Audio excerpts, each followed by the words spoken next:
चलिए अब recording start हो गई। तो जो फ्राइडे, सैटरडे और संडे की यानी कि आज की क्लास है, ये तीनों क्लासेस वन ड्राइव पे आपके पास आएंगी। बस कॉम्प्लिकेशन ये है कि मुझे ज़्यादा वीकेंड्स पे मेरी क्लासेस होती है, मैं बिजी होता हूँ, तो मैं इसमें आपको वन ड्राइव पे जब ऐड करूंगा आपका इसी ईमेल एड्रेस पे जिसमें आप जूम क्लास में मेरे साथ रजिस्टर्ड है, मैं ये ईमेल एड्रेस उठा के उस पर कॉपी करूंगा। आपके पास इनबॉक्स में एक ईमेल आ जाएगी, उस पर आप क्लिक करेंगे तो उस फोल्डर का आपको एक्सेस मिल जाएगा, जिस फोल्डर में मैं अपने रिकॉर्डेड लेक्चर्स रखूंगा और पीडीएफ भी रखूंगा। एक पीडीएफ आपको आज ग्रुप में मिल गई है टाइप्स ऑफ कुरानिक कोर्सेज की। क्लास के एंड में मैं ग्रुप में ही आपको जो है वो तफसीर की भी पीडीएफ भेज दूंगा, ताकि आपका सॉफ्ट कॉपी का भी डेटा जनरेट होता रहे। तो ये वाली बात जो है, इसके लिए बार बार सवाल ना पूछें। I need a little time to work on things. Obviously की सारी चीजें मैं असिस्टेंट से तो करवाता हूँ, लेकिन ऑब्वियसली साथ मुझे भी बैठना पड़ता है। ये चीज मेरी है तो मैं उसके साथ जो है वो थोड़ा सा वक्त करता हूँ चीजों में। रिकॉर्डिंग्स मेरे पास मौजूद है और वो रेंडर होकर मेरे पास जो है वो मेरे जो है वो लैपटॉप में सेव है। अच्छा, अब पढ़ाई ऐसे करनी है कि होमवर्क तो मैं इस वीक नहीं दूंगा, और उसकी वजह ये है कि हम दो टॉपिक्स जो अपने मुकम्मल कवर कर चुके होंगे, बल्कि आज हमारा थर्ड टॉपिक भी स्टार्ट हो गया, 50% खत्म हो जाएगा। अल्लाहुम्मा सल्ली अला मुहम्मद व अला मुहम्मद सल्लल्लाहु अलैहि वसल्लम पढ़ लीजिएगा एक बार। तो होमवर्क तो तब हो पाएगा जब आपके हाथ में जो है वो ये वाले नोट्स होंगे, जो कि आजकल हम लोग पढ़ रहे हैं। वर्कबुक पे अपने लेक्चर्स नोट डाउन करते हैं। वर्कबुक के एंड में हमारे पास पास्ट क्वेश्चन और होमवर्क के क्वेश्चंस लिखे होते हैं, या एडिशनल क्वेश्चन सर खुद हमें लिखवा देते हैं। लेकिन कोई भी क्वेश्चन अटेम्प्ट करने से पहले we have to have its model answer. हमारे पास उसका मॉडल आंसर मौजूद होगा। तो before going and writing it randomly, जिसमें आप बहुत सारी मिस्टेक्स करेंगे, उन मिस्टेक्स को अवॉइड करने के लिए, या जो है पहले अटेम्प्ट में ही जो है वो ऑलमोस्ट परफेक्ट आंसर लिखने के लिए, आप पहले मेरा लिखा हुआ आंसर पढ़ लें। Now there were a couple of students they were asking कि सर ये वाला रेफरेंस कहाँ मिलेगा, ये आयत कहाँ लिखी हुई है। आयत भी लिखी हुई है, आंसर भी पूरा लिखा हुआ है, पैराग्राफ के हिसाब से जो है सारी चीजें मौजूद हैं। तो आपको जब ये नोट्स, जब नोट्स आपको ट्यूसडे से मिलना शुरू होंगे, अभी मैं आज बोल दूंगा वो फोटोकॉपी करवा के जो है वो आप लोग की जो है वो कैंपसेस में कॉपी रख देगा। ये जो अल्लाह आपको भला करे। अब जैसे लेट्स से कि हमने जो है टाइप्स ऑफ कुरानिक कोर्सेज का टॉपिक खत्म कर लिया, ठीक है। इसको हम जब खोलेंगे तो सबसे पहले हमारे पास टेबल ऑफ कंटेंट आ जाएगा। यहाँ पर हमारे पास जो है वो सारी चीजें या सारे जो है वो टॉपिक्स लिखे हुए हैं कि कौन सा टॉपिक कौन से पेज पे है। मैं पहुंच गया जनाब पेज नंबर 2 पर। पेज नंबर 2 पर मैं पहुंचा, तो पेज नंबर 2 पे अब आपको शायद क्लियरली नजर ना आए, लेकिन मैं आपको ऐसे ही दिखा देता हूँ। पेज नंबर 2 पे यहाँ पर मेरे पास जो है मुहक्कमात मुतशाबिहात का पूरा पैराग्राफ जो है पूरा पैराग्राफ का आंसर लिखा हुआ है। अब एक बच्चे ने करना ये कि सर खुर्रम ने हमें सबसे पहले मुहक्कमात मुतशाबिहात पढ़ाया, और सर खुर्रम ने आज हमें मुहक्कमात मुतशाबिहात का होमवर्क दे दिया। होमवर्क वही है, outline the main difference between मुहक्कमात एंड मुतशाबिहात वर्सेस। डायरेक्ट अटेम्प्ट करने से पहले student should be doing what, वो ये नोट्स खोलेगा। नोट्स खोलने के बाद भैया वो मुहक्कमात पढ़ेगा, मुतशाबिहात पढ़ेगा। याद नहीं करना है। जो स्टूडेंट्स रट्टा मार रहे हैं वो बहुत ज्यादा अहमकाना हरकत कर रहे हैं, क्योंकि इस्लामियात में रट्टे की कोई गुंजाइश नहीं है। आपने सिर्फ इसको रीड करना है, एक दो बार आप रीड करेंगे कि हाँ यार पॉइंट्स तो सरखुल में फ्लो चार्ट में लिखा है। मेमोराइजेशन किस चीज की है? जो वर्कबुक में लिखा हुआ है। यहाँ पर उसकी फर्दर डिटेल्स और इलस्ट्रेशन, इलेबोरेशन, एक्सप्लेनेशन मौजूद है। आपने से उसको पढ़ना है कि सरखुल ने ये पॉइंट ऐसे बताया, ये पॉइंट ऐसे बताया। आपको मीडियम इंस्ट्रक्शन इंग्लिश है, ऑब्वियसली इतनी अंग्रेजी तो आपको भी आती है, कि आपने जनाब उन्हीं की पॉइंट्स को यहाँ पर देखा कि ऐसे उनको एक्सप्लेन और ऐसे ज्यादा या कम जो है इलेबोरेट किया जाएगा, तो ये टाइम पे खत्म हो जाएगा। हाँ, कोई चीज नोट से याद करनी पड़ी तो वो आयत होगी, लेकिन वर्ड्स के बारे में we had a discussion last Sunday.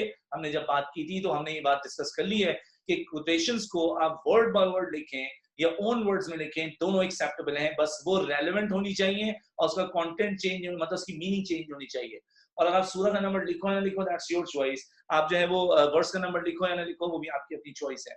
फिर ये बात भी कल बच्चे पूछ रहे थे कि अगर मैं दोनों पैराग्राफ के बजाय एक ही पैराग्राफ में सब कुछ लिखूं, दैट इज एब्सोल्युटली फाइन, कोई मसला नहीं है। अब यहाँ पर जो है वो आपने नोट्स जो है उसमें मुहक्कमात पढ़ा, मुतशाबिहात पढ़ा, एक दो बार रीडिंग की और आपने समझ लिया कि हाँ ऐसे बताऊंगा, ऐसे बताऊंगा, ऐसे बताऊंगा, ऐसे बताऊंगा, और ये वाली आयत को आपने एक दो बार देखा, नोट्स हो गए बंद। नोट्स बंद करने के बाद आपने रखे साइड पे। जब आप नोट्स परचेज करोगे तो आपको दो नोटबुक्स मिलेंगी, notebook number 1, notebook number 2।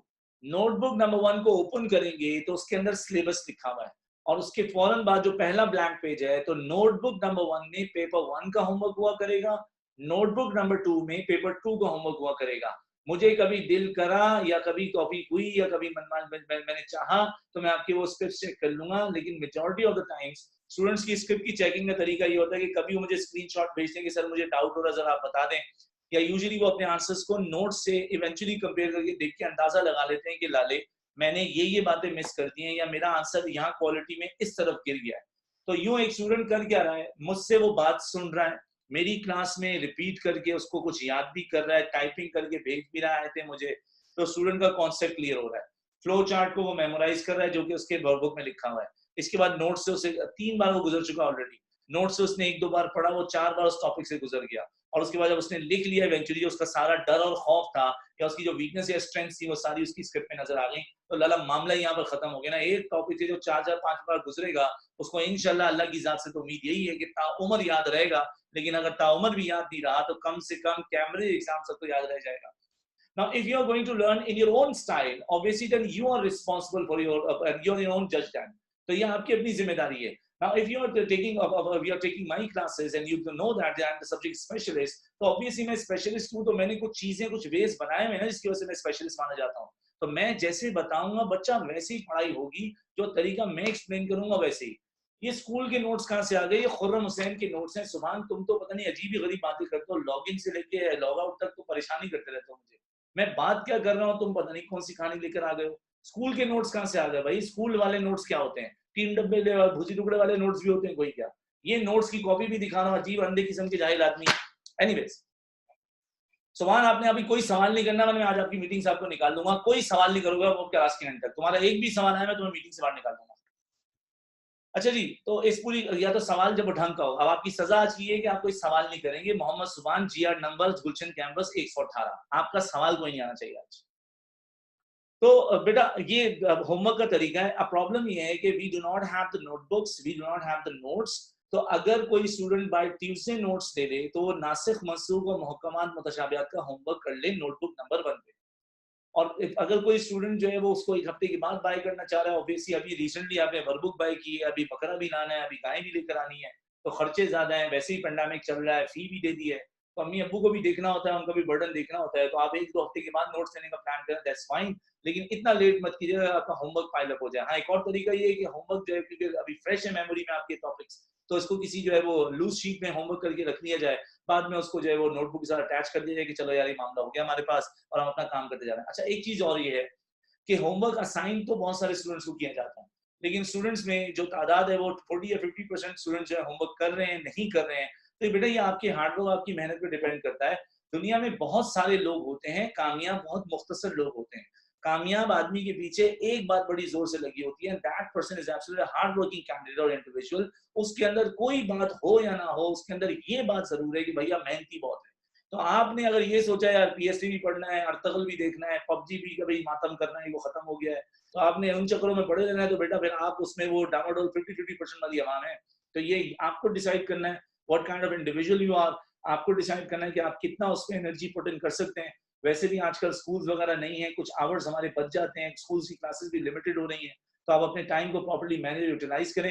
Week days में आप लोग जो है वो अल्लाह का भला करे स्कूल का काम किया करें, वीकेंड्स मेरे हैं, और जिस दिन मैं कोई होमवर्क असाइन कर रहा हूँ, अब अगले हफ्ते से यही होना चाहिए कि फ्राइडे का टॉपिक है तो क्लास के बाद 2-3 घंटे का गैप लिया, इशा खाना वाना खाने के बाद बैठ के होमवर्क कर दिया। सैटरडे का टॉपिक सैटरडे की जो है वो रात को जो है वो इशा के बाद या जब भी आपको मुनासिब वक्त लगे उस पर कर दिया। तो that should be your routine. आप अपना टाइम टेबल बनाएं, अपना स्केड्यूल बनाएं, मैनेज करें, लेकिन the best way for O2 students is weekdays school का, वीकेंड कोचिंग का। और कोचिंग बेसिकली ज्यादा फोकस कर रहा होता है स्कूल एग्जाम से ज्यादा कैम्ब्रिज एग्जाम्स में, जो कि इवेंचुअली जाके आपके यूनिवर्सिटी का, आपके कॉलेज का और आपकी खुद की जो है शख्सियत और आपकी मोटिवेशन या डिमोटिवेशन का डिसीजन देगा। ये सारी बातें मैंने आपको की।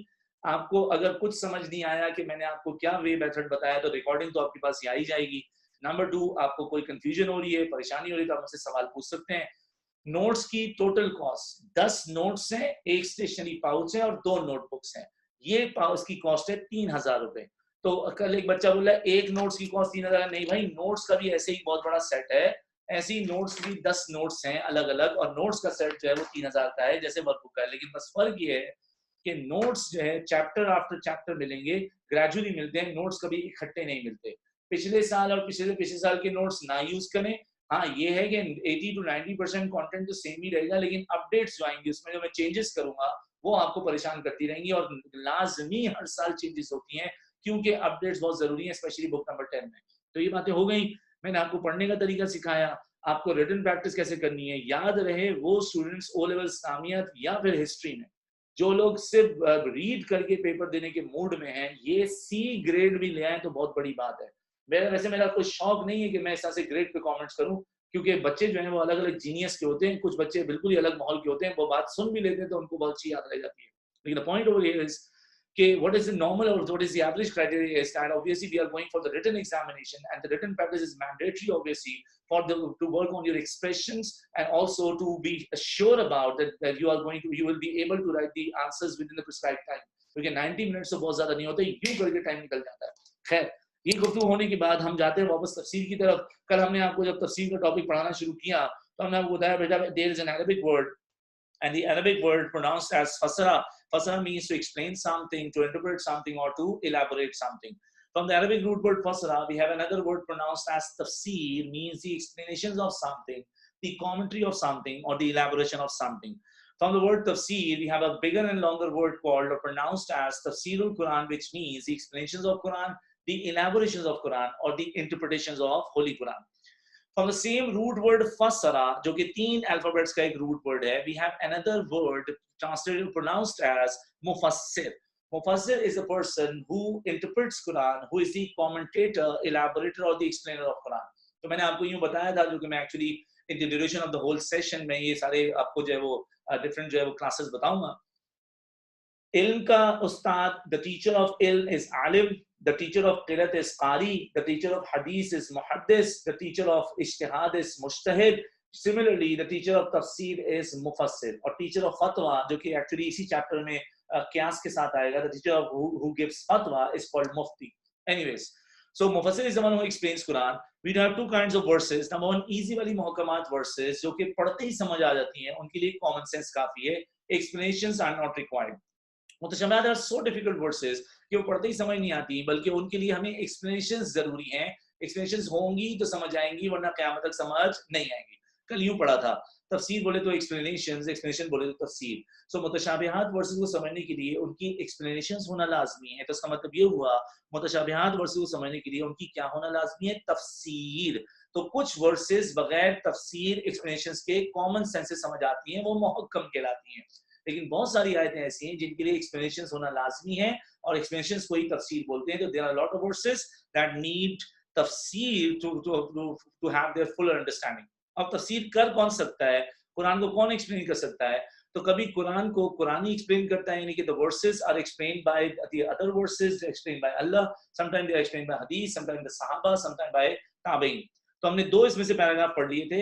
हमने कल जब बात की, सबसे पहले ये बात की तफसीर ऑफ कुरान बाय कुरान का स्टेटस है, it is the best explanation of Quran because the explanations are given by the author of Quran, which is the personality of Allah.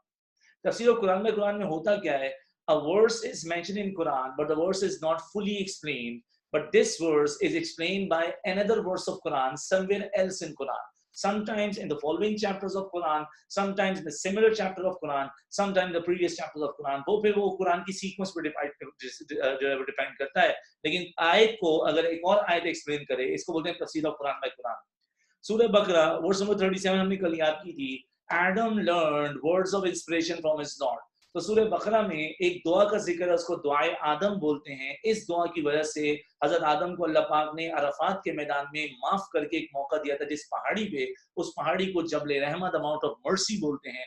उस पहाड़ी पे ये दुआ करने की वजह से हजरत आदम को एक मौका मिला।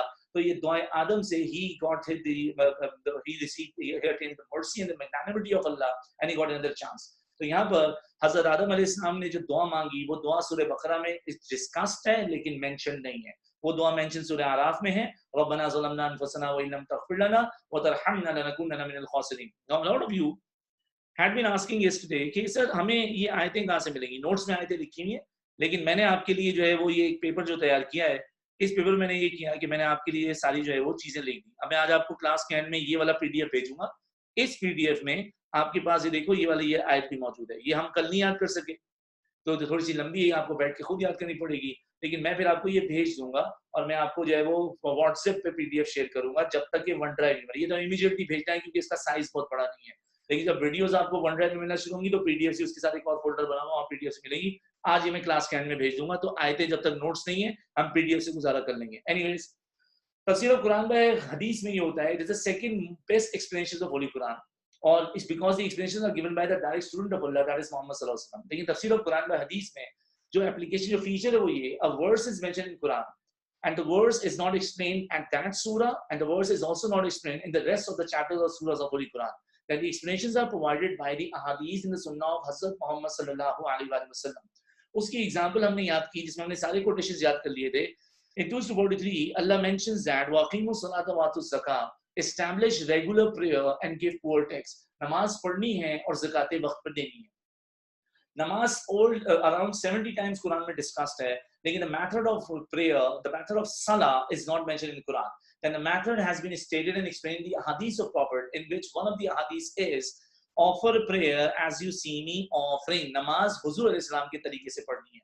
फिर ज़कात के बारे में टू मच वर्सेस मौजूद हैं, डिस्कशन है, ज़कात के गिवर कौन है, रिसिपिएंट्स या रिसीवर्स कौन है, वो सब डिटेल्स मौजूद हैं, लेकिन द टाइमिंग ऑफ ज़कात इज नॉट मेंशन. जैसे हज के बारे में कुरान में आयत है, pilgrimage is there to a duty man or to Allah, but only for those who can afford the journey.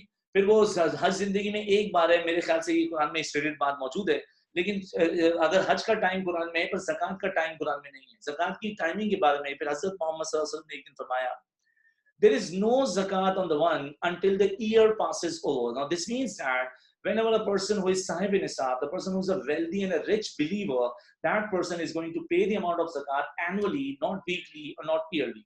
So इस पूरी सूरत हाल में हमारे पास आ गया ये तफसीर ऑफ कुरान बाय हदीस तक का मामला. अच्छा एक मिनट रुक जाए जरा, मैं अपने असिस्टेंट को कॉल कर लूं, क्योंकि अगर कैमरास मैनेज नहीं हो पा रहे तो वो असिस्टेंट मैनेज करेगा. आप लोग हेडिंग देंगे तफसीर ऑफ कुरान बाय कंपेनियंस, और उसके नीचे कुछ मत लिखिएगा जब तक कि मैं आपको इजाजत ना दूं, कि मैं इसमें ज्यादा पॉइंट सिखाऊंगा आज आपको. तफसीर ऑफ कुरान बाय कंपेनियंस की हेडिंग आएगी, ये आ गई हेडिंग P4. यार मोहम्मद कैमरास ऑन हो रहे हैं.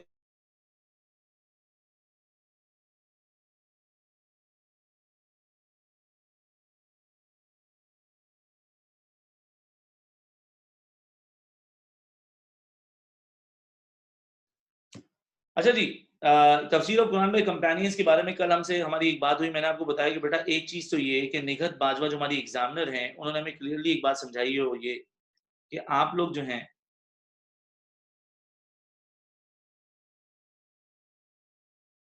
मेरी वर्कबुक कहाँ चली गई वाली. कल गुफ्तगू हुई तो मैंने आपको बताया कि क्योंकि निगहत बाजवा ये कह रही हैं कि स्टूडेंट्स को ये टॉपिक बेसिक लेवल पे पढ़ाना है, एडवांस पे नहीं, तो हमने कल डिस्कशन किया कि हम पैराग्राफ नंबर 2 और 3 में एग्जांपल्स देंगे, क्योंकि यहाँ पर जो है वो डिटेल में डिस्कशन लेके जानी है. और ये दो शायद एग्जामिनर पूछे ही नहीं, लेकिन to be on a very safe side, being very cautious, we are covering these two paragraphs as well. इसकी डिटेल में जाना बिल्कुल इरेलेवेंट होगा. तो हम इसके बारे में सिर्फ एक ही एरिया में बात करेंगे, वो ये कि आया ये वाली तफासीर रिलायबल है या रिलायबल नहीं. सहाबा रिलायबल होंगे तो तफसीर भी रिलायबल होगी, ताबईन रिलायबल होंगे तफसीर भी रिलायबल होगी, लेकिन उसके पीछे कुछ प्रिंसिपल्स फॉलो होंगे. वो प्रिंसिपल्स क्या है मैं आपको वो समझाता हूँ. सबसे पहली बात ये कि तफसीर ऑफ कुरान बाय कंपेनियंस में we need to know who are these companions. Companions के बारे में एक सिंपल सी डेफिनेशन याद रखना. Companions are those who saw prophet in the state of ईमान. Companions are those who saw prophet Muhammad सल्लल्लाहु अलैहि वसल्लम इन द स्टेट ऑफ ईमान. जिसने हुजूर को देखा लेकिन ईमान की हालत में, वो सहाबी है. Now let's take very few examples. मैं ज्यादा बात नहीं करूंगा, उस पे मैं आगे चला जाऊंगा. Me and you, we are in the state of Iman. पहली शर्त पूरी है, but we haven't seen Prophet Muhammad sallallahu alaihi wasallam. तो we are in the state of Iman, but we haven't seen Prophet peace be upon him. इसका मतलब ये है कि हम मुसलमान हैं पर हम सहाबी नहीं हैं. Abu Jahl saw Prophet, but he was not in the state of Iman. He saw Prophet, but he wasn't in the state of Iman. It means that he was a man living at the time of Prophet, but he was not sahabi. Now let's take the examples of Hazrat Abu Bakr, Hazrat Umar, Hazrat Ali. Hazrat Abu Bakr, Hazrat Umar, Hazrat Ali, they all saw Hazrat Muhammad peace upon him, but they all were in the state of Iman. तो जब ये दो बातें जुड़ जाएंगी, ये बंदा जो है वो सहाबी हो जाएगा. ना कंपेनियंस का मतलब क्या है? कंपेनियंस आर दोस पीपल, और the companions were those who saw Muhammad सल्लल्लाहु अलैहि वसल्लम इन द स्टेट ऑफ ईमान. प्रॉफिट के दौर में कोई जिंदा था वो सहाबी नहीं होगा. जिसने प्रॉफिट को उस दौर में जिंदा भी हो, प्रॉफिट से मिला भी हो, ईमान की हालत में मिला हो, that person is a companion. So companions were not only those people who saw Prophet in the state of Iman. The companions we are talking about are reliable people, but their reliability can be seen in the terms of tafsir, can be seen because of that. कि companions की सबसे जो तगड़ी बात आ रही है वो तीन बातों में से एक बात ये है कि companions learned Quran directly from Hazrat Muhammad peace be upon him. अब companions reliable लोग क्यों होंगे? कंपेनियंस की तफसीर रिलायबल क्यों होगी, उसकी पहली वजह मेरा बच्चा ये होगी कि कंपेनियंस ने कुरान उनसे सीखा जिन पर पूरा का पूरा कुरान नाजिल हुआ, दैट इज हज़रत मोहम्मद सल्लल्लाहु अलैहि वसल्लम। तो सबसे पहली बात तो कंपेनियंस की जो है वो यहाँ पर रिलायबिलिटी पे ये एक बहुत स्ट्रॉन्ग कमेंट बनता है। दूसरा अगर मैं कंपेनियंस की रिलायबिलिटी पे बात करूं तो वो ये कि कंपेनियंस वर हाईली डिवोटेड। कंपेनियंस जो हैं कुरान को याद करने में हाईली डिवोटेड थे। उसके लिए मैंने यहाँ पर जो है वो एक स्टेटमेंट लिखी हुई है। वो स्टेटमेंट क्या है? इमाम बुखारी एक साहब गुजरे हैं जो कि सक्सेसर ऑफ सक्सेसर्स की जनरेशन में थे। उन्होंने जो है वो दुनिया की सबसे ऑथेंटिक किताब कुरान के बाद सेकंड मोस्ट ऑथेंटिक बुक है वो लिखी है, उसका नाम है सही बुखारी। जैसे सही बुखारी एक हदीस की किताब है, उसके अंदर अहादीस ही अहादीस होती हैं। कभी आपको उसको देखना हो तो आप जो है वो अल्लाह का भला करे sunnah.com में देख सकते हैं। तो अच्छा, मोहम्मद रजा ने सबको मैसेज किया। तो जब जो है वो सही बुखारी जो है वो हदीस की किताब है, आप sunnah.com पे जाएं तो उसको देख लें, sunnas.com, तो उसमें सबसे पहले बुखारी का इनाम लिखा हुआ होता है। इसी तरह से जैसे सही बुखारी एक हदीस की किताब इमाम बुखारी ने लिखी है, उसी तरह की एक और किताब है, इसका नाम है अल मुवत्ता। अल मुवत्ता नामी किताब के जो ऑथर हैं वो सक्सेसर यानी स्टूडेंट ऑफ कंपेनियंस हैं, उनका नाम है इमाम मालिक।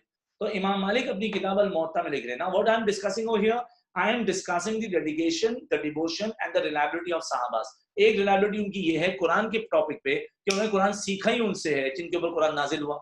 दूसरी रिलायबिलिटी उनकी ये है कि ये कुरान के लिए बहुत ज्यादा डेडिकेटेड और डिवोटेड थे। उस पे इमाम मालिक कह रहे हैं अपनी किताब अल मुवत्ता में, इब्ने उमर कहते हैं अब्दुल्ला बिन उमर को। If I say Ibn Abbas, it's full form is Abdullah bin Abbas. If I say Ibn Masood, क्योंकि सिलेबस में ये नाम बार बार आएंगे, इट मींस अब्दुल्ला बिन मसूद। तो इब्ने उमर, हजरत अब्दुल्ला बिन उमर के बेटे अब्दुल्ला बिन उमर लर्नड सूरह बकरा इन 8 इयर्स। अब अगर लिसनर्स में कोई भी शख्स हाफिज बैठा हुआ मेरी बात सुन रहा है, कराची के जो लड़का है जो हाफिज कर रहा है, उसके अंदर दो बातें हैं। नंबर वन, ये लड़के की मदर टंग अरबिक नहीं है। नंबर टू, इस लड़के की मेमोरी किसी भी लेवल की हो, पर इसकी मेमोरी एवरेज या अबव एवरेज हो सकती है, लेकिन इसकी मेमोरी सहाबा के कंपैरिजन के सामने सुपर जीनियस नहीं हो सकती। अब यहाँ पर एक बात बड़ी कंफ्यूजिंग है, वो ये, कराची के जो भी लड़के हिफ्स करते हैं या लड़कियां भी हिफ्स करती हैं, तो यहाँ पर हिफ्स करने का यूजुअल ड्यूरेशन है 2 साल। कराची का एक लड़का हिफ्स कर रहा है और वो हिफ्स कर रहा है 2 साल में, लेकिन you need to understand this guy, this boy और गर्ल इज नॉट, उसकी मदर टंग अरबिक नहीं है, पहला मसला। दूसरा ये कि उसकी मेमोरी सुपर जीनियस नहीं है, बल्कि वो एवरेज मेमोरी का भी स्टूडेंट होगा, तो 2 साल में हिफ्स कर लेगा। चलें थोड़ा सा हाइपोथेटिकल केसेस करते हैं। एक लड़का है, उसने हिफ्स 3 साल में किया, 4 साल में किया, 5 साल में हिफ्स किया। तो जो भी हाफिज बैठा हुआ है वो समझ सकता होगा 5 साल से ऊपर तो बहुत कम लोगों को टाइम लगता है।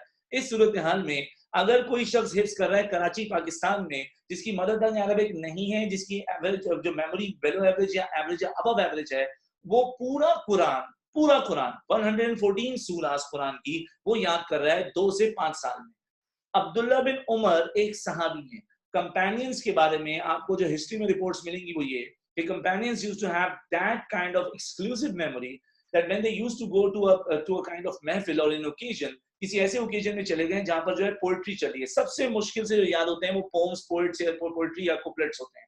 तो एक सहाबा की मेमोरी के बारे में किस्सा आता है कि एक महफिल में चले गए और उस महफिल में जाके उन्होंने 3000 स्टेंजास की एक पोम सुनी, 3000 स्टेंजास की पोम सुनी। और 3000 स्टेंजास की पोम जब उन्होंने एक बार सुनी, वो एक बार सुन के उनको इतनी पक्की याद हो गई कि वो सारी के सारे कुप्लेट्स या शेर जो है वापस उसी सीक्वेंस का सुना सकते हैं। तो सहाबा का जो पहला जो डिस्टिंक्शन है वो ये कि उनकी मेमोरी जनरली अबव भी एवरेज नहीं थी, उनकी मेमोरी सुपर एक्सक्लूसिव थी। दूसरा, अब आपको ये बात का अंदाजा पूरा है कि सहाबा जो हैं जो प्रॉफिट के साथ रह रहे हैं अरबिया में, उनकी मदर टंग भी अरबिक थी। तो पॉइंट मेरा ये है, एक सहाबी जिसकी मेमोरी सुपर एक्सक्लूसिव है, एक सहाबी जिनकी मदर टंग अरबिक है, उनको कुरान जल्दी याद होना चाहिए as compare to the memorization of the Pakistani हाफिज। लेकिन पाकिस्तानी हाफिज 5 साल में पूरा कुरान याद करके बैठा हुआ है, और इधर खाली अब्दुल्ला बिन उमर जो है वो एक जीनियस साहब जिनको 26 हदीस भी याद थी। अब्दुल्ला बिन उमर को सिर्फ एक सूरह बकरा याद करने में कितने साल लग गए? 8 साल। ला ले, इसका मतलब है कोई ना कोई तो गड़बड़ है। गड़बड़ ये है, और फर्क ये है दोनों की मेमोराइजेशन में, वो ये, कराची का जो हाफिज है जिसने कुरान हिफ्स किया है, उसने कुरान का सिर्फ टेक्स्ट याद किया है, जो कि बहुत अफजल बात है, उसमें कोई प्रॉब्लम नहीं है, क्योंकि हदीस में है कि जो सिर्फ कुरान का हिफ्स कर ले, सिर्फ टेक्स्ट याद कर ले, जन्नत या क़यामत में उसके वालिदैन को ऐसा ताज क्राउन पहनाया जाएगा कि सूरज की रोशनी सामने कम होगी। And the Hafizul Quran will also be given that kind of blessing on the day of judgment, that he will be able to intervene for 7 such members among his family, friends and colleagues or neighbors जिनके लिए जहन्नुम फर्ज हो चुकी होगी, and intervening और उनकी सिफारिश करते हुए उन जहन्नमियों को जन्नत ले जा सकता है खाली कुरान का टेक्स्ट याद करने में। तो वो लोग मायूस ना हो जो सिर्फ टेक्स्ट याद करते हैं, क्योंकि उसकी भी बड़ी फजीलत है। लेकिन कराची का हाफिज 5 साल में पूरा कुरान याद करेगा, क्योंकि उसने सिर्फ कुरान का टेक्स्ट याद किया। पर अब्दुल्ला बिन उमर सुपर एक्सक्लूसिव मेमोरी वाले 8 साल क्यों लग गए? क्योंकि उन्होंने सिर्फ कुरान का टेक्स्ट नहीं याद किया।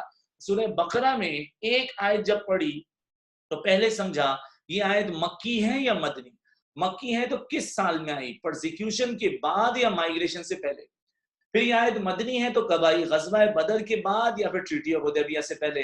फिर इन्होंने इसके बाद जान लिया ठीक है जी, अब अगला स्टेज पे आ गई, ये आयत नासिख है या मनसूख है। अच्छा, अगर ये नासिख है तो फिर मनसूख कौन सी है? अगर ये मनसूख है तो कौन सी मनसूख है? नसखुल तिलावा, नसखुल हुक्म या नसखुल हुक्म वल तिलावा। फिर इसके बाद अगले स्टेज पे आए तो पता किया कि फलानी आयत का शान नज़ूल क्या है, what is the background story of this सूरा, और उसके बारे में पूरी तफसील याद कर ली।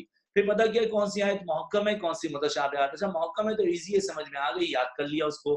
मुतशाबिहात है तो मुश्किल है, तो इसकी एक्सप्लेनेशंस क्या है वो भी याद कर ली, उसकी एक्सप्लेनेशंस क्या है वो भी याद कर ली, इसकी एक्सप्लेनेशन से कौन कौन से लॉज एक्सट्रैक्ट हुए वो भी याद कर लिए। अरे यार, एक एक आयत के पीछे पहाड़ जितना मवाद याद किया, तो सिर्फ एक सूरा में अब्दुल्ला बिन उमर रजी अल्लाह तआला को कितने साल लग गए? 8 साल।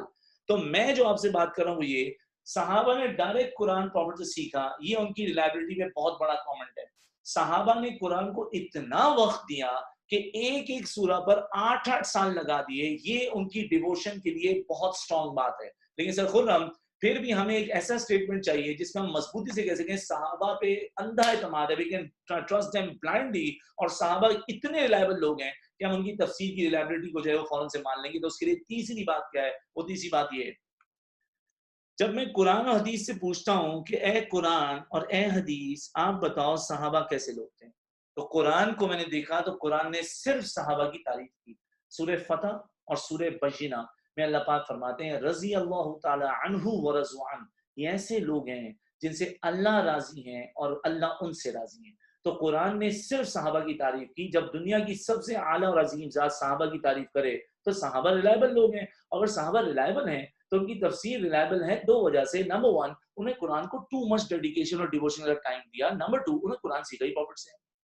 फिर हमने हदीस से पूछा, यानी नबी अलैहिस्सलाम से पूछा सल्लल्लाहु अलैहि वसल्लम कि सहाबा कैसे लोग हैं। तो हुजूर इस्लाम की एक मशहूर ज़माना हदीस है, prophet once said my companions are like stars, whoever you follow whoever you follow you will be guided। तो ये जो हदीस है ये तमाम सहाबा की तारीफ करी है। अब प्रॉफिट मोहम्मद सल्लल्लाहु अलैहि वसल्लम कुछ सहाबा की बहुत ज्यादा तारीफ फरमाते थे। एक सहाबी है इब्ने मसूद, फुल नेम है अब्दुल्ला बिन मसूद। प्रॉफिट मोहम्मद सल्लल्लाहु अलैहि वसल्लम को, यानी अब्दुल्ला बिन मसूद, अब्दुल्ला बिन अब्बास, ये 2 नाम ऐसे हैं जो कुरान की तफसीर में इन्होंने बहुत इज्जत और नाम कमाया। अब्दुल्ला बिन मसूद रज़ी अल्लाह के बारे में प्रॉफिट ने बोला, whoever wants to recite Quran as fresh as it was revealed, let him recite the way it is recited by Ibn Abd का मतलब अब्दुल्ला बिन मसूद है। तो प्रॉफिट मोहम्मद सल्लल्लाहु अलैहि वसल्लम को हमने देखा कि प्रॉफिट ने सहाबा की तारीफें की है। किसी को प्रॉफिट ने बोला तुम सिद्दीक सच्चे हो, तुम फारूक बड़े इंसाफ वाले हो, तुम हैदर कर्रार शेर खुदा बहुत ही बहादुर हो, तुम गनी, तुम हुजुल नौरैन, तुम मेरी जो मेरी 2 बेटियों के शौहर, यानी कि तुम हुजुल नौरैन के पोसेसर ऑफ 2 लाइफ्स हो। तो तुम अमीनुल उम्मा, जिसमें अबू बैदा बिन जर्राह को प्रॉफिट ने जो है अमीनुल उम्मा यानी कस्टोडियन ऑफ मुस्लिम उम्मा पुकारा। तो हज़रत मोहम्मद सल्लल्लाहु अलैहि वसल्लम की हदीस सहाबा की तारीफ से भरी हुई है, क्योंकि सहाबास are praised in Quran and हदीस, they are reliable because they devoted their lifespan to learn Quran, their tafsir are reliable, and because they learn Quran directly from Hazrat Muhammad sallallahu alaihi wasallam, that's why their tafsir are highly reliable। अब ये सारी बातों में मैं एक बात रख के आपके सामने टॉपिक को एकदम कंक्लूड करता हूँ कि आपका दिल बिल्कुल तसल्ली खा जाए कि सहाबा की तफसीर रिलायबल होती है। वो बात ये, एक सहाबी है, उनका नाम है अब्दुल्ला बिन अब्बास रजी अल्लाह तआला। तो अब्दुल्ला बिन अब्बास जो हैं उनको शॉर्टली अगर कहा जाता है अक्सर तो उनको बोलते हैं इब्ने अब्बास। हज़रत अब्दुल्ला बिन अब्बास रजी अल्लाह तआला ने एक तफसीर लिखी है, उस तफसीर का नाम है तफसीर इब्ने अब्बास। तफसीर इब्ने अब्बास के बाद अब पूरी दुनिया में 10 लाख तफसीर लिखी जा चुकी हैं। गौर से सुनना, ये कंक्लूसिव स्टेटमेंट है मेरा इस पैराग्राफ के बारे में।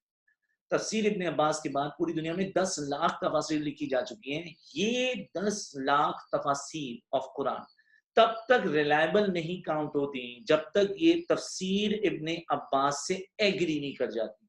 कोई भी तफसीर इब्न अब्बास से कॉन्ट्राडिक्ट करेगी, रिजेक्ट हो जाएगी। तो ये 10 नाक तफसीर एक सहाबी की तफसीर पे बेस और रिलाय करती है। तो बस जब सारी दुनिया की तफसीर सहाबी की तफसीर पे रिलाय करती है, तो खुद सहाबी की तफसीर क्या होगी? रिलायबल, क्योंकि सहाबा भी तो खुद रिलायबल है, because they are highly praise in Quran and सुन्ना। तो मैंने इरादा तो किया था कि आपको इसका छोटा आंसर दिखाऊंगा, लेकिन हम इसमें थोड़ी सी ज्यादा तवील गुफ्तगू करेंगे, तो मैं आपके लिए इजाफी पॉइंट्स के लिख के लाया हूँ, ये आपको कॉपी करना है। तफसीर कुरान बाय कंपेनियंस, ये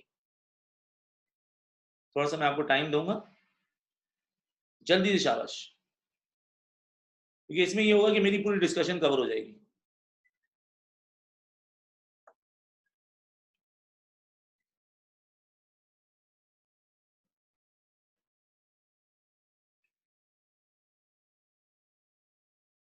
जाहिर सी बात है, मारिज लिखने के लिए तो मैंने वक्फा दिया है। जल्दी से कॉपी कर लें भैया इसको। वर्कबुक में आप काम कर रहे हैं, मेरे ख्याल से आप वर्कबुक के पेज नंबर 5 पर पहुंच चुके होंगे। आज पेज 5, 6 और 7 पे हम लोग काम करेंगे मेनली।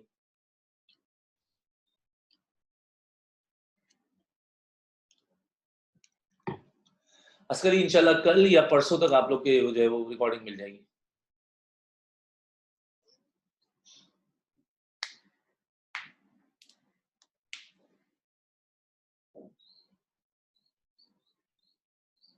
तफसीर कुरान में तफसीर कुरान में हदीस में हमने जो पॉइंट्स कॉपी करने थे हमने कल कर लिए कॉपी, और आयतें वगैरह जो है वो मैं जब पीडीएफ भेजूंगा तो उसमें वर्सेस भी आपको मिल जाएंगी। वैसे तो नोट्स में लिखा हुआ होता है सब कुछ, हम कोशिश करते हैं because we are going to memorise text from workbook, तो वर्कबुक में हम बहुत ईजी और बहुत छोटे पॉइंट्स लिखने की कोशिश करते हैं, पर ये वाला पैराग्राफ यूजुअली स्टूडेंट्स को भूल जाता है, समझ नहीं आता है बात क्या करनी है, इसलिए मैंने फिर इसका जो है थोड़ा सा लॉन्गर वर्जन आज लिखा है। लिखा तो मैंने 2-3 दिन पहले, आज इसको अपडेट मैंने किया है इसलिए कि भाई अब आप जो है वो इन्हीं पॉइंट्स में 2-3 भी अगर लिख देंगे तो गुजारा हो जाएगा। शायान रिजवान, अगर मैं ये पीडीएफ शेयर करूं या नहीं करूं, काम आपको मेरा बेटा पूरा करना है। आप ये काम कंप्लीट कर लें, उसके बाद फिर आगे गुफ्तगू होगी। पीडीएफ मिले या ना मिले, क्योंकि you have to have your hard copy with you, क्योंकि फिर ये थोड़ी होगा आप एग्जाम से पहले पीडीएफ ही खोलते रह जाएंगे, कितनी फाइल्स खोलेंगे, कहाँ ढूंढेंगे, टॉपिक ही खो जाएगा। एक वर्कबुक में सारी चीजें लिखी हुई होनी चाहिए। जल्दी जल्दी कॉपी करें, और whenever you are done please type done, तो मुझे पता चल जाए कि काम हो गया तो मैं आगे बढ़ूँ। I think you guys need 1.5 minute मोर।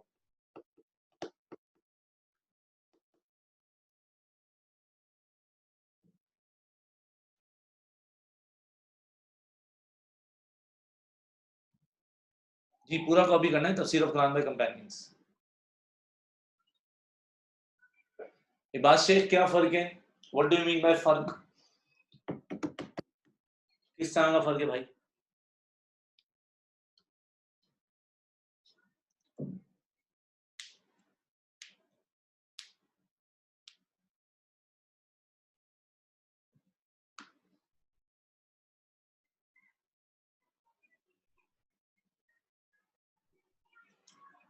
हाँ, वो वर्सेस मैंने इसलिए लिख दिए कि वो रेफर के लिए, मैं असल में जो पीडीएफ बना रहा हूँ ना, ये बात वो इसलिए मैं बना रहा हूँ कि यार अगर कोई स्टूडेंट जो है कभी ऐसे ही रैंडमली रिव्यू के लिए रीडिंग कर रहा है, तो रीडिंग करते हुए देखता है कि यार आयत में, आयत के लिए मैं नोट्स खोलूं, तो मैंने कोशिश की इसमें कोटेशंस नीचे ऐड कर देता हूँ मैं सेपरेटली, कि बच्चा जो है वो अगर रीडिंग करने के लिए, रिवीजन के लिए बैठ ही रहा है, तो कहीं मतलब मोबाइल में बैठ के वो पीडीएफ देख रहा है, इसका मतलब ये कि उसके बाद वो फ्री टाइम है ना, अब पढ़ ही रहा है, तो जब उसको मौका मिल ही गया पढ़ने का, तो यार वो नीचे कोटेशंस भी एक दो बार पढ़ ले ताकि कुछ कोटेशंस याद हो जाए। और ना यूजुअली मैं वर्कबुक में कोटेशंस नहीं लिख पाता, क्योंकि कोटेशंस ऑलरेडी नोट्स में लिखी है बच्चा। एनीवेज, नेक्स्ट हेडिंग लो, तफसीर ऑफ कुरान बाय सक्सेसर्स। चलो शाबाश, इसके बाद हमने यार पार्ट बी करना है, तफसीर ऑफ कुरान बाय सक्सेसर्स की हेडिंग दीजिए। जल्दी जल्दी हाथ चलाना है, इसको खत्म करना है, ये 2 मिनट का भी टॉपिक नहीं रह गया। आप Tafsir of Quran by successors. Now we have already discussed that whenever we are going to speak about the last two sources of tafsir, especially tafsir of Quran by companions and successors, we are not going to give the examples of them. We are going to comment on their reliability. अब जानना है कि successor की तफसीर reliable है या reliable नहीं है, इसके बारे में जो प्रिंसिपल है उसको हमने यहाँ इंप्लीमेंट करना है। मैं इसको मिटा रहा हूँ ताकि मुझे खुली सी जगह मिल जाए। एनीवेज, यहाँ पर बात ये है कि सक्सेसर की तफसीर जो है वो रिलायबल है या रिलायबल नहीं है, उसके पीछे जो है हमारे पास जो है वो किस किस्म का जो है प्रिंसिपल अप्लाई होगा, बात समझना। देखो, तफसीर ऑफ कुरान में सक्सेसर्स की जब बात आएगी, तो सक्सेसर्स का मतलब ताबईन है, they were the students of the सहाबास। इसके बाद तबा ताबईन भी है, फिर ताबईन और तबा ताबईन भी है, the list goes on and on. If you would like to check कि the tafsir you are reading, whether it was written by a successor or SOS or it is written by any member of any generation. जैसे कि recently बहुत सारे लोगों ने तफसीर लिखी हैं। अब हमारे यहाँ बहुत मशहूर तफसीर है, मौलाना मौदूदी की तफसीर बहुत मशहूर है, अब्दुल्ला यूसुफ अली की कमेंट्री जो मेरी one of the favourite commentaries है, वो मेरे स्टूडेंट ने बोरो की हुई, मैंने मेरी लाइब्रेरी में रखी हुई होती। और यूं ही हमारे पास जो है वो मौलाना तकी उस्मानी साहब की जो है, रफ़ी उस्मानी साहब की तफसीर उस्मानी बहुत पॉपुलर है। तफसीर Ibn Kathir is one of the most popular names in तफसीर ऑफ जो है वो कुरान। तो बहुत सारी तफसीर हैं जो कि different members of different generation से लिखी हैं। Now whenever you would like to see whether the tafsir you are going to use or you would like to use, is it authentic or not, is it reliable or not, तो उसके पीछे एक ही test apply होता है और एक ही principal apply होता है। वैसे तो हम बाय रेफरेंस ऑफ सक्सेसेस बात कर रहे हैं, और the principle I am going to teach you guys, जो कि 2 मिनट की एक बात है, ये प्रिंसिपल हर जनरेशन की तफसीर के साथ अप्लाई होता है। अब एक मिनट के लिए कुछ ना लिखना, सिर्फ मेरी बात सुनना, क्योंकि मैं शुरू होऊंगा ये बात खत्म हो जाएगी, बहुत मुख्तसर सी बात है। So the tafsir you are checking, whether it is written by any member of any generation or it is written by a successor, the tafsir you are checking, whether it is reliable or not, if that tafsir conflicts with, if that tafsir you are checking, or you want to see whether it is reliable or not, if that tafsir conflicts with or contradicts with Quran or Hadith or the tafsir or the life or the statements of companions. If a tafsir of successor contradicts with Quran, Hadith और companions, जल्दी से जवाब देना है। अगर किसी successor की तफसीर कुरान, हदीस या सहाबी से कॉन्ट्रडिक्ट करे, ये तफसीर रिलायबल होगी या अनरिलायबल? जवाब आप लोग से चाहिए। If a तफसीर contradicts with कुरान या हदीस या सहाबा, वो रिलायबल है या अनरिलायबल है? ठीक है, कुछ लोगों ने रिलायबल लिखा है तो मुझे इसको एक्सप्लेन करना पड़ेगा। अगर ताबी, रुक जाओ, अभी रिलायबल नहीं होगी। रिलायबल वाले लोग जरा गौर से सुने, अनरिलायबल जवाब सही है। जिनको रिलायबल लग रहा है मैं समझाता हूँ। अगर ताबई की तफसीर कुरान की आयत से या प्रॉफिट की हदीस से या कंपेनियन के साथ क्लैश कर रही है, उनसे डिसएग्री कर रही है, उनसे कॉन्ट्रडिक्ट या उनसे कॉन्फ्लिक्ट कर रही है, तो इनमें से 2 में से एक बात हो सकती है। देखो, अगर कोई चीज जो ताबई की कुरान हदीस सहाबा से कॉन्ट्रडिक्ट कर रही है, तो 2 में से एक बात हो सकती है। कॉन्ट्रडिक्शन हो रहा है, यानी कुरान में कुछ और बात हो रही है और सक्सेसर में कुछ और बात हो रही है। तो कॉन्ट्रडिक्शन की सूरत में या तो ऐसा है कि ये तीनों गलत हैं और ये सही है, एक सिचुएशन ये बनती है कॉन्ट्रडिक्शन की सूरत में, या फिर दूसरी सिचुएशन ये बनती है कि ये गलत है और ये तीनों सही है। अब कुरान पे हमें अंधा एतमाद है, हदीस पे हमें अंधा एतमाद है, सहाबा की कुरान हदीस में तारीफ होने की वजह से हमें उन पे अंधा एतमाद है। वी कैन ट्रस्ट कुरान हदीस and companions blindly, but we do not trust the generation of successors onwards. We cannot trust them blindly. So if something is clashing with Quran hadith and companions, that thing is wrong, क्योंकि कुरान हदीस और सहाबा गलत नहीं हो सकते।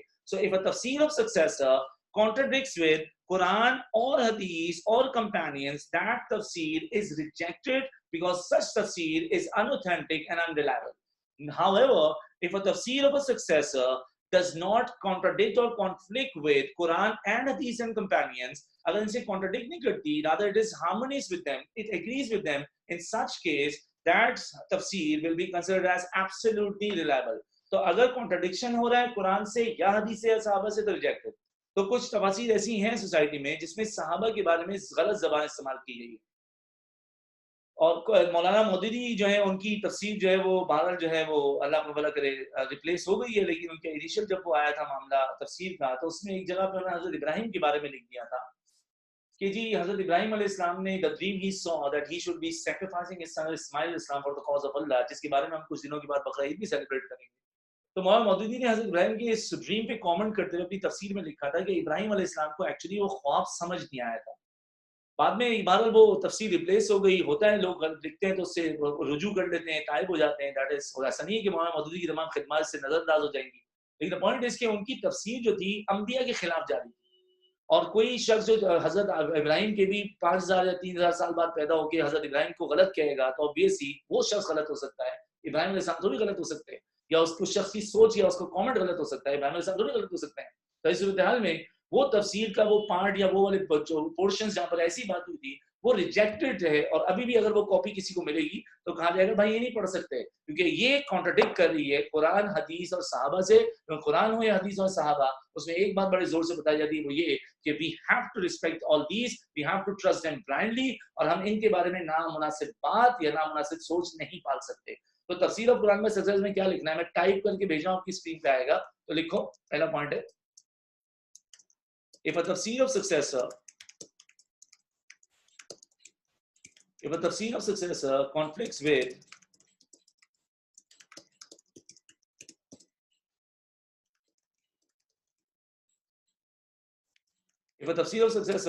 with Quran, Hadith or companions,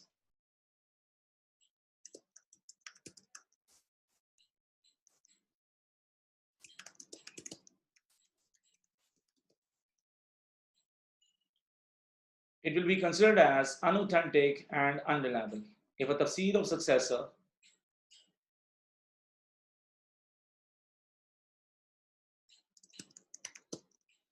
conflicts with Quran, Hadith और companions, ऐसा करते हैं, इसको लिख देंगे कुरान और हदीस और companions. It will be considered as unauthentic and unreliable.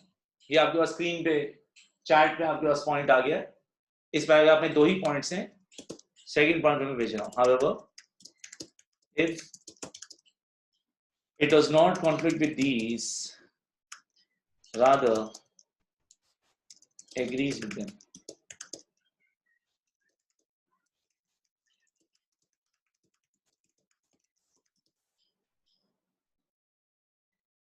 However, if it does not conflict with these, rather agrees with them, it will be considered as authentic and reliable. It will be considered as authentic and reliable.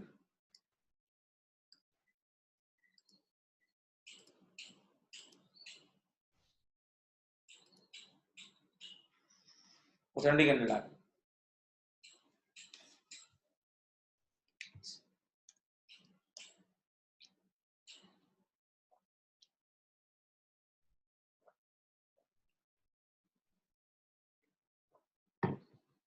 जी बेटा, P5 के नीचे लिखना है Mohammad Ehsan.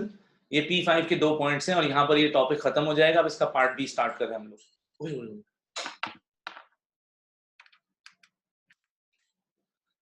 1% battery रह गई थी, अभी पूरी क्लास खत्म हो जाती.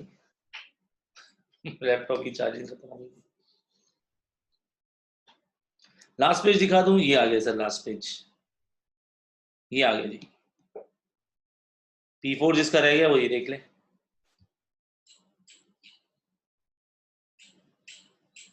ये आ गया जी P4.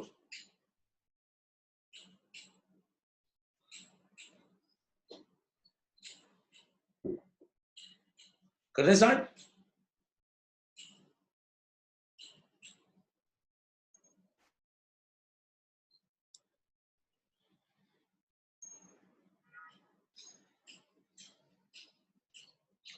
बेटा P2 और P3 तो कल करवा दिया है ना. अब अगर कल की क्लास मिस हो गई है तो फिर मंडे या ट्यूसडे को जब रिकॉर्डिंग आएगी वो सुन लीजिएगा, उसके साथ कर लीजिएगा.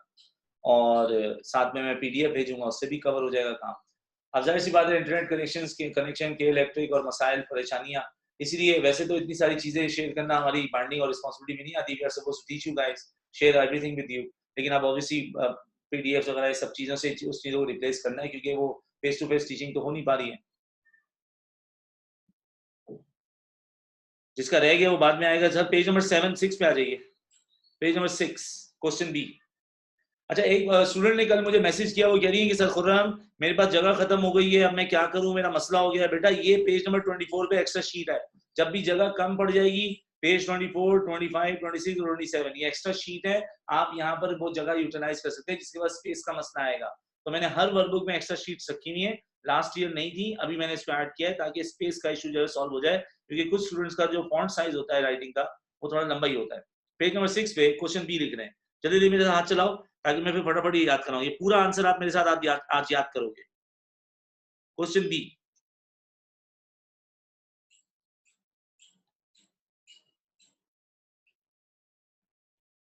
What are the qualities of a reliable mufassir?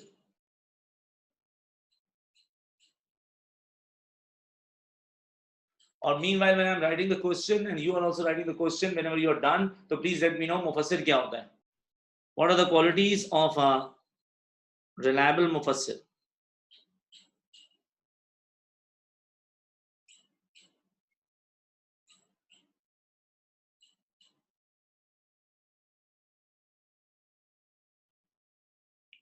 What are the qualities of a reliable mufassir? Ji, very good. कौन बोल रहे हैं? हमाद कह रहे हैं explainer of Quran. Ji, exactly ऐसे ही है.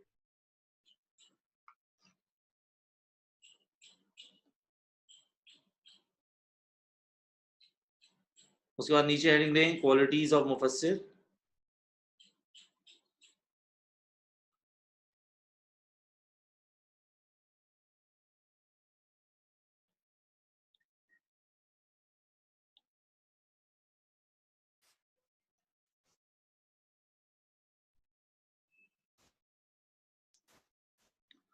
क्वालिटीज ऑफ मुफस्सिर की हेडिंग देने के बाद मेरे बच्चा आप एक काम ही करेंगे कि आप इस तरफ ले जाएंगे जनरल क्वालिटीज और यहां ले आएंगे आप स्पेसिफिक क्वालिटीज।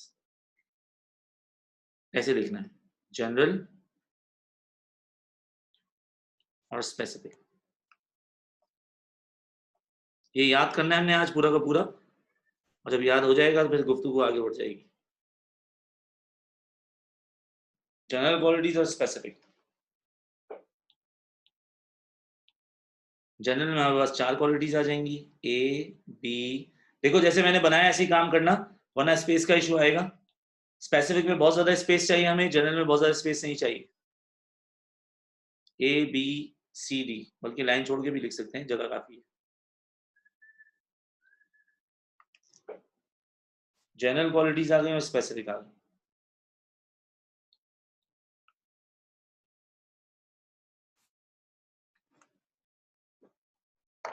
जहां भी जगह है बेटा आपकी मर्जी है, लेकिन कोशिश की मैंने ये पेज नंबर 6 इसलिए मखसूस किया कि यहाँ सारा आंसर एक ही जगह पे आ जाएगा। ऐसा ना हो कि you will be separating your answer in 2 different pages. मेरा स्टाइल नहीं है, मुझे पसंद है कि एक जगह एक समान चीज एक ही जगह पे आ जाए। सर मेरा आप लोगों से सवाल है और आपने जल्दी से मुझे जवाब देना है। मुझे बताइए कि जाकिर नाइक जो हैं, जो कि इंडिया में एक बड़े अच्छे प्रीचर और स्पीकर है और अभी तो बाहर इंडोनेशिया या मलेशिया में रहते हैं, आपने आपके दिल में जो जवाब है आप बस जवाब दे दीजिएगा, यस या नो में जवाब देना है। क्या जाकिर नाइक साहब जो कि एक बड़े प्रीचर और बहुत अच्छे स्पीकर और मोटिवेशनल स्पीकर भी हैं, क्या जाकिर नाइक साहब कुरान की तफसीर लिख सकते हैं या नहीं? यस या नो में जल्दी से जवाब दे दें। Yes no yes no yes no yes no, mix जवाब आ रहे हैं। वेरी गुड, अच्छी बात है, मिक्स जवाब आने चाहिए। अब उम्मीद है मैं जो अब सवाल पूछूंगा उसका जवाब सबका सेम आएगा। वैसे आज तक तो मैंने जब भी ये सवाल पूछा है यूजुअली मेजॉरिटी ऑडियंस का जवाब सेम आता है। तो let me answer this question. मैं दोबारा सवाल पूछ रहा हूं और सबने एक साथ जवाब देना है और टक करके जवाब आना चाहिए यस या नो में। क्या आमिर लियाकत साहब कुरान की तफसीर लिख सकते हैं? ये बिल्कुल यूनानिमस जवाब आ रहा है। किसी ने लिख दिया यस, मेरे ख्याल में आमिर लियाकत साहब का फैन भी बैठा हुआ है और किसी ने नो के इतने सारे वोट डाले हुए, अल्लाह खैर करे। ठीक है भाई, अब बात यहाँ पर ये है कि आमिर लियाकत साहब हो या जाकिर नाइक हो या आप कोई बड़ा बुजुर्ग हो या छोटा बुजुर्ग हो, हमारा किसी के साथ कोई झगड़ा नहीं है और ना ही हमारी किसी के साथ लाइकिंग या डिसलाइकिंग है। लेकिन the point over here is this कि whenever it is about the writing the tafsir, whenever it is about the qualified mufassir, the person who qualifies to be a mufassir, उसके लिए एक criteria और उसके लिए कुछ प्रिंसिपल सेट हैं। जिस बंदे ने उस क्राइटेरिया को मीट किया वो बंदा जो है मुफस्सिर हो जाएगा। सुभान मैंने मना किया था तुम्हें मैसेज नहीं करना है। जिस बंदे ने जो है वो क्राइटेरिया जो सेट क्राइटेरिया पे पूरा है वो मुफस्सिर है, और जो उस क्राइटेरिया में नहीं है वो मुफस्सिर के लिए क्वालिफाई नहीं करता। तो एक बड़े बुजुर्ग गुजरे, उनका नाम है अल्लामा जलालुद्दीन सुयूती रहमतुल्लाह अलैह। अल्लामा जलालुद्दीन सुयूती रहमतुल्लाह फरमा गए हैं कि अगर किसी शख्स के पास इन तमाम साइंसेस की 17 डिफरेंट साइंसेस की नॉलेज है, वो शख्स मुफस्सिर बनने के लिए क्वालिफाइड है। साइंस का यहाँ पर मतलब जो है फिजिक्स केमिस्ट्री बायोलॉजी नहीं है, यहाँ साइंस का मतलब जो है वो नॉलेज है, क्योंकि साइंस को अगर आप लिटरल ट्रांसलेशन देखें उसकी नॉलेज है। तो जिस शख्स के पास ये 17 डिफरेंट क्वालिफिकेशंस हैं, that person is a qualified and a reliable मुफस्सिर। और जिसके पास ये नॉलेजेस या ये साइंसेस या क्वालिफिकेशंस नहीं है वो रिलायबल मुफस्सिर नहीं है। अब obviously if a person is doing MPhil और पीएचडी, वो अल्लामा जलालुद्दीन सुयूती रहमतुल्लाह अलैह की पूरी जो है वो तफसील पढ़ेगा, लेकिन हमें तो बेसिक्स पे रहना है। तो हम एक काम करते हैं, उन 17 में से 8 या 10 भी अगर हम लिखते हैं तो हमारे 4 मार्क्स के आंसर के लिए बड़ा पप्पू मामला हो जाएगा। मेरे साथ पूरा आंसर याद करना आपने, मैं बहुत एंजॉय करता हूँ ये पढ़ाते हुए। So whatever we are going to do, ये 12 बातें हैं, ये 12 बातें याद होंगी, लेकिन मैं आपको अभी बता रहा हूँ जब मैं याद कराऊं कोई चीज, जब तक you are not going to repeat after me, तब तक आपको ये बहुत मजबूत याद नहीं होगा। व्हेन वी से थिंग्स वो दिमाग में जाके छपती हैं। तो द फोर क्वालिटीज, एक मुफस्सिर बनने के लिए जो क्वालिटीज रिक्वायरमेंट है, जो रिक्वायर्ड है वो क्या है, उसमें नंबर 1 लिखो। नंबर 1 मुस्लिम।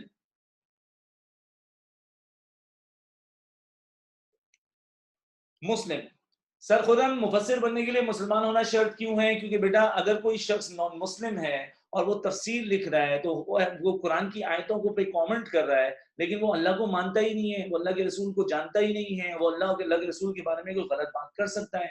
तो whenever it is about trusting the Muslim and the non-Muslim more, तो हम ज्यादा भरोसा मुसलमान पे करते हैं। हम कहते हैं इसको आखिरत का डर होगा, इसको अल्लाह का खौफ होगा, ये अल्लाह के बारे में कोई बात लिखने या कहने से, गलत बात कहने से पहले घबराएगा, डरेगा, इसको हिसाब किताब का खौफ होगा। So if a non-Muslim is writing a तफसीर, हम उसको reliable मानेंगे ही नहीं। हम कहेंगे देखिए ये बंदा कितना ही क्यूट और स्वीट की ना हो, लेकिन the problem is he does not believe in Allah, so he can say negative things or metaphorically he can speak ill about Allah, so हम उसकी बात पे भरोसा ही नहीं कर सकते। The very first शर्त, the very first qualification to be a mufassir is that a person has to be a believer, a person has to be a Muslim। Next देखो, adult,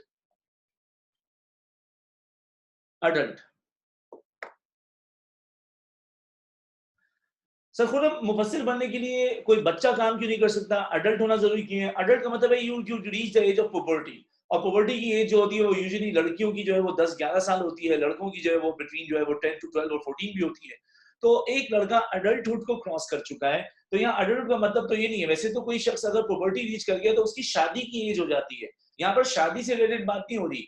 When we say a person who qualifies to be a mufassir, a person should reach or crosses his adulthood because of the reason that we want to know and we want to be sure the person has reached to the level of maturity।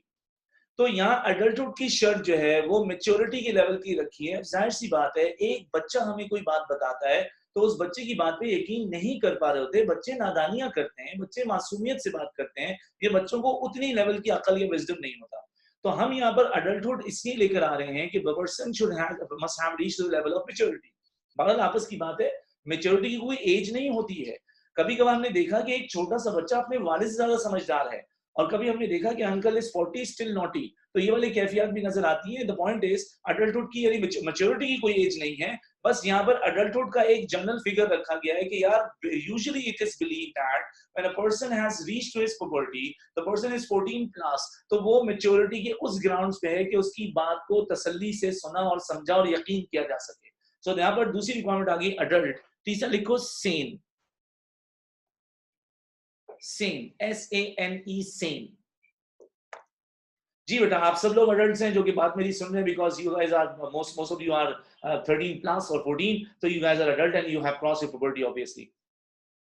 Same, लेकिन इसका मतलब ये नहीं कि आप लोग जो है वो तफसील लिख सकते हैं, क्योंकि आगे और भी जो है साइंसेस आ रही है। नाउ लिसन टू, अभी लिखना नहीं, सवाल नहीं पूछो, मैं हर बात का जवाब दे रहा हूँ। सेन वो होता है जो इनसेन नहीं होता। इनसेन जो है वो सेन का अपोजिट है। इनसेन मतलब यमला, पगला, दीवाना, पागल, बेवकूफ। और सेन जो जहनी तौर से सेहतमंद हो, मेंटली हेल्दी पर्सन। तो एक शख्स जो है सेन है तो obviously the person can be trusted. और कोई शख्स जो है जो मेंटल प्रॉब्लम से गुजर रहा है, ये कोई परेशानी है उसको, या फिर उसका जहनी तवाज़ुन बरकरार नहीं है, तो ऑब्वियसली आप उसको भरोसा थोड़ी करेंगे। कभी आप बड़ी अजीब सी बात सुनते हैं, आप कहते हैं हट पागल, आप पागल बोल के उसकी बात को यूं इग्नोर करते हैं कि यार ये पागलपने की आप बातें कर रहे हैं, और पागलपने की बातों पे वी कैन नॉट ट्रस्ट। तो जिस तरह से हम पागलपने की बातों पे ट्रस्ट नहीं करते, हम पागल को भी ट्रस्ट नहीं करते, हम ट्रस्ट करते हैं उस पे जो नॉन पागल होता है। नॉन पागल को बोलते हैं sane. So the person has to be sane. चौथा लिखो स्कॉलर,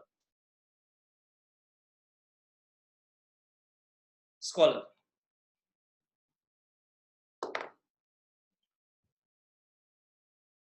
SANE, सेन।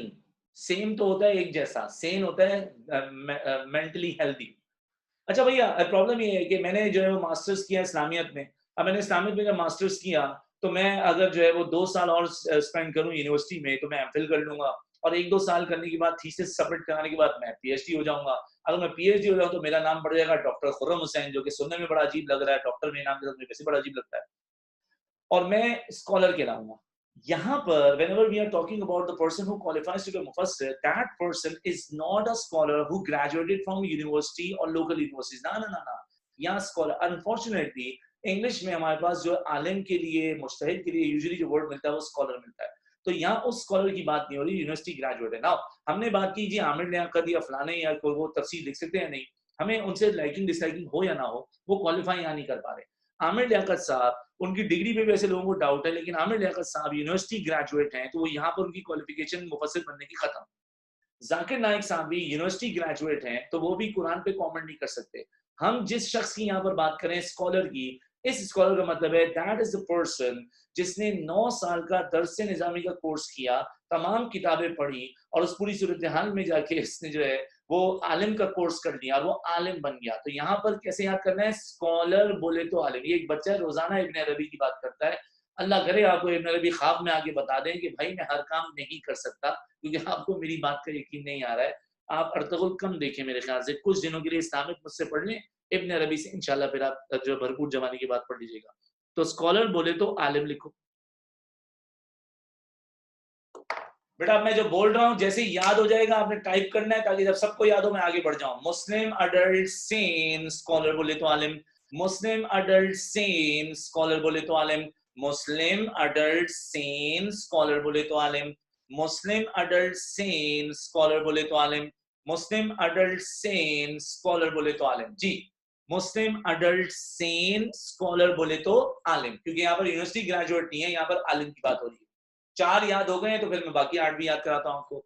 मुस्लिम अडल्ट सेन, स्कॉलर बोले तो आलिम। मुस्लिम अडल्ट सेन, स्कॉलर बोले तो आलिम।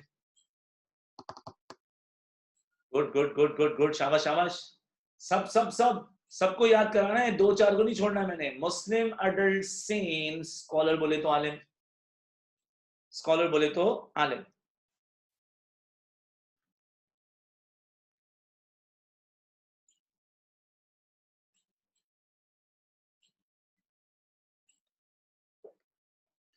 अच्छा, अभी लिखने से पहले मेरे एक सवाल का जवाब देना, उसके बाद राइटिंग करना। अच्छा, मैंने बोला आई एम राइटिंग, तो आप मेरे साथ राइटिंग करेंगे, लेकिन ये वाला पॉइंट छोड़ दें, पहले मेरी सवाल का जवाब दें।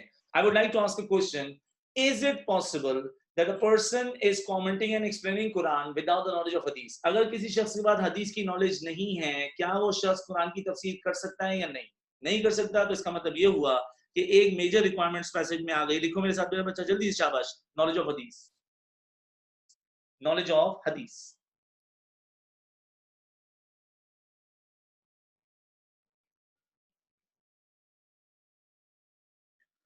आधे से ज्यादा कुरान हदीस में एक्सप्लेन हुआ है। सो अगर कोई हदीस की नॉलेज नहीं रखता, वो कुरान की तफसीर देखने के लिए क्वालिफाइड नहीं है। So in easier, in simpler words, you can say that if a person would like to be a mufassir, he should be a muhaddis first. So he should be a teacher of hadith before becoming the teacher of Quran, क्योंकि कुरान को समझना या समझाना हदीस के बगैर possible नहीं। बेटा मैं बहुत जिम्मेदारी से सवाल पूछ रहा हूँ, मुझे कोई गलत जवाब नहीं चाहिए इस पे, क्योंकि मैंने आपके साथ इस पे 1.5 आवर स्पेंड किया हुआ है। मेरे सवाल का जवाब देना, उसके बाद पॉइंट लिखना। अगर कोई शख्स नासिख मनसूख की नॉलेज के बगैर तफसीर करेगा, तो क्या वो गलती कर सकता है या नहीं? गलती कर सकता है ऑब्वियसली। अगर उसको नासिख मनसूख नहीं पता, तो वो तफसीर लिखते हुए शराब को हलाल कर देगा, लेकिन वो आयत तो मनसूख हो चुकी है। वो इद्दा पीरियड 1 साल की लिख देगा, लेकिन वो आयत तो मनसूख हो चुकी है। तो पता चला मेरा बच्चा, बड़ा मजा आता है आप लोग को पढ़ाने में, जवाब बड़े जबरदस्त जल्दी जल्दी देते हो आप लोग। दूसरा पॉइंट आ गया, नॉलेज ऑफ नासिख एंड मनसूख।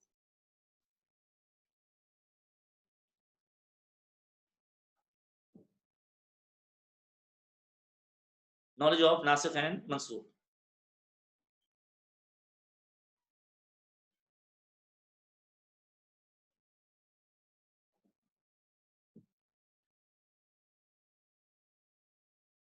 तीसरा पॉइंट लिख लो, फिर मैं समझाता हूँ। नॉलेज ऑफ असबाब नुज़ूल।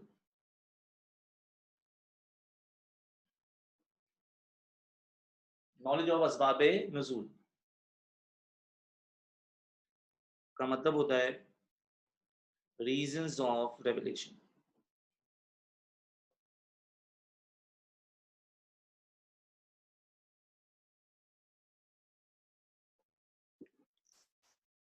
ये बात मैंने आपसे पहले भी डिस्कस की थी, मैं दोबारा डिस्कस करता हूँ। नॉलेज ऑफ असबाब नुज़ूल, सबब रीजन को बोलते हैं, असबाब रीजंस को बोलते हैं। बहुत सारी कुरान की सूरत ऐसी हैं जिनके पीछे एक बैकग्राउंड स्टोरी होती है। नाउ प्रॉफिट मोहम्मद सल्लल्लाहु अलैहि वसल्लम was bewitched. He was they were members of society who cast black magic on नबी अलैहि सलाम। और उसमें जो मशहूर आदमी जिसने प्रॉफिट पे मैजिक स्पेल्स रीड किए थे, this man was named as Labid, and the two sisters of Labid combined in a combined manner, because they were appointed and they were hired by Jews. They read magic spells on Hazrat Muhammad peace be upon him. Probably the magic spells पढ़े, so they use the Labid, the person who was a Jewish person, he used a cord, एक उसने string use की, and on that string he read magic spells and he made 11 knots, 11 knots बनाए उसने। and he also used a wax doll. On the wax doll, he pricked 11 needles on it. तो एक string था, उसमें 11 knots थी, एक जो है wax doll थी, उसमें 11 needles prick की. तो 11 का नंबर यहाँ पर खास था. इसके बाद इसने तमाम चीजें छुपा दी.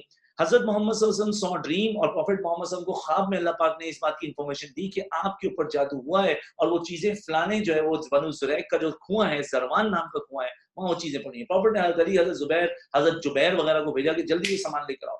When the things were brought to Hazrat Muhammad sallallahu alaihi wasallam, इसमें दो खास चीजें थी. A string with 11 knots, and then there was the wax doll with 11 needles pricked on it. हजरत मोहम्मद सल्लल्लाहु अलैहि वसल्लम के पास जैसी वो चीजें आई, तो प्रॉफिट ने भी जब जैसी हजरत अली, हजरत जुबैर ने आपके हैंड ओवर चीजें की, at that very moment Jibreel Islam appeared to Hazrat Muhammad sallallahu alaihi wasallam. Jibreel said, "Hey Nabi, Allah has ordered you to read Qul a'udhu bi rabbil falaq and Qul a'udhu bi rabbin nas." सूरह फलक की 5 आयतें, सूरह नास की 6 आयतें, total कितनी हुई? 11. Hazrat Muhammad was ordered, read 11 verses and open 11 knots and extract 11 needles from the wax doll.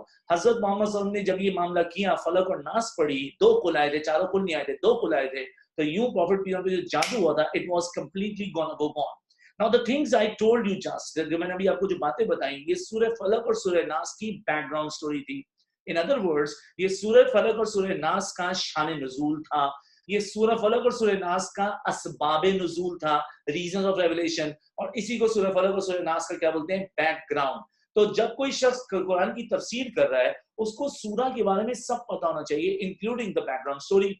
जब उसको स्टोरी पता होगी, तो वो स्टोरी समझ के, लिख के समझा सकेगा. So if a person would like to be mufassir, उसके लिए एक major requirement ये है, the person has to have the knowledge of शान नुज़ूल, असबाब नुज़ूल भी कहते हैं, जिसको बोलते हैं reasons of revelations. Next देखो, कुरान कौन सी लैंग्वेज में? अरबिक में ना बेटा. तो फिर चौथी रिक्वायरमेंट क्या होगी?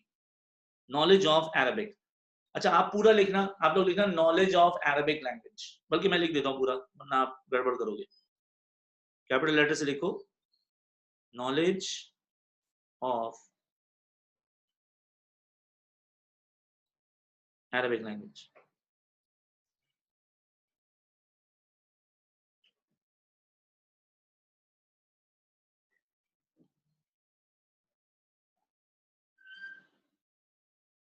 Knowledge of Arabic language.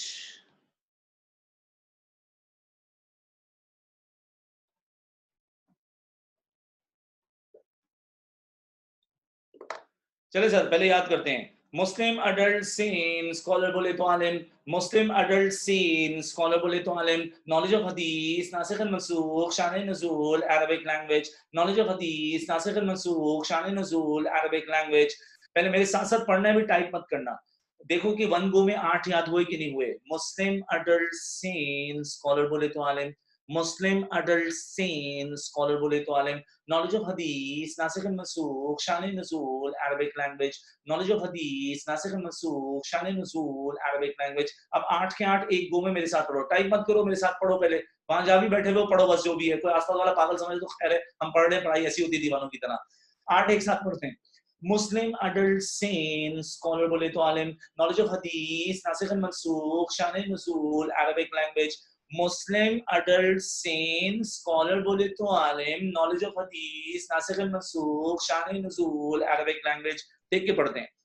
Muslim adult sane, scholar बोले तो आलिम. Muslim adult sane, scholar बोले तो आलिम. knowledge of hadith, nasikh and mansukh, shan nuzul, Arabic language. knowledge of hadith, nasikh and mansukh, shan nuzul, Arabic language. अब जिसको याद हो गया, होता गया है, वो आखिरी वाले 4 टाइप करते बस. Muslim adult sane, scholar हो गया. knowledge of hadith, nasikh and mansukh, shan nuzul, Arabic language. knowledge of hadith, nasikh and mansukh, shan nuzul, Arabic language. Muslim adult sane, scholar बोले तो आलिम. knowledge of hadith, nasikh and mansukh, shan nuzul, Arabic language. याद करके जाओ ना, आज घर पे ना डिनर टेबल पे सबको याद कराना है तुमने. knowledge of hadith, nasikh and mansukh, shan nuzul, Arabic language. 8 याद हो गए सर. अगर 8 याद हो गए तो आखिरी 4 पे बल्ले बल्ले होगी. मुस्लिम अडल्ट सेन, स्कॉलर बोले तो आलिम. knowledge of hadith, nasikh and mansukh, shan nuzul, Arabic language. knowledge of hadith, nasikh and mansukh, shan nuzul, Arabic language. Arabic language. उसके बाद लिखो अरबिक का पहला, Arabic syntax and grammar.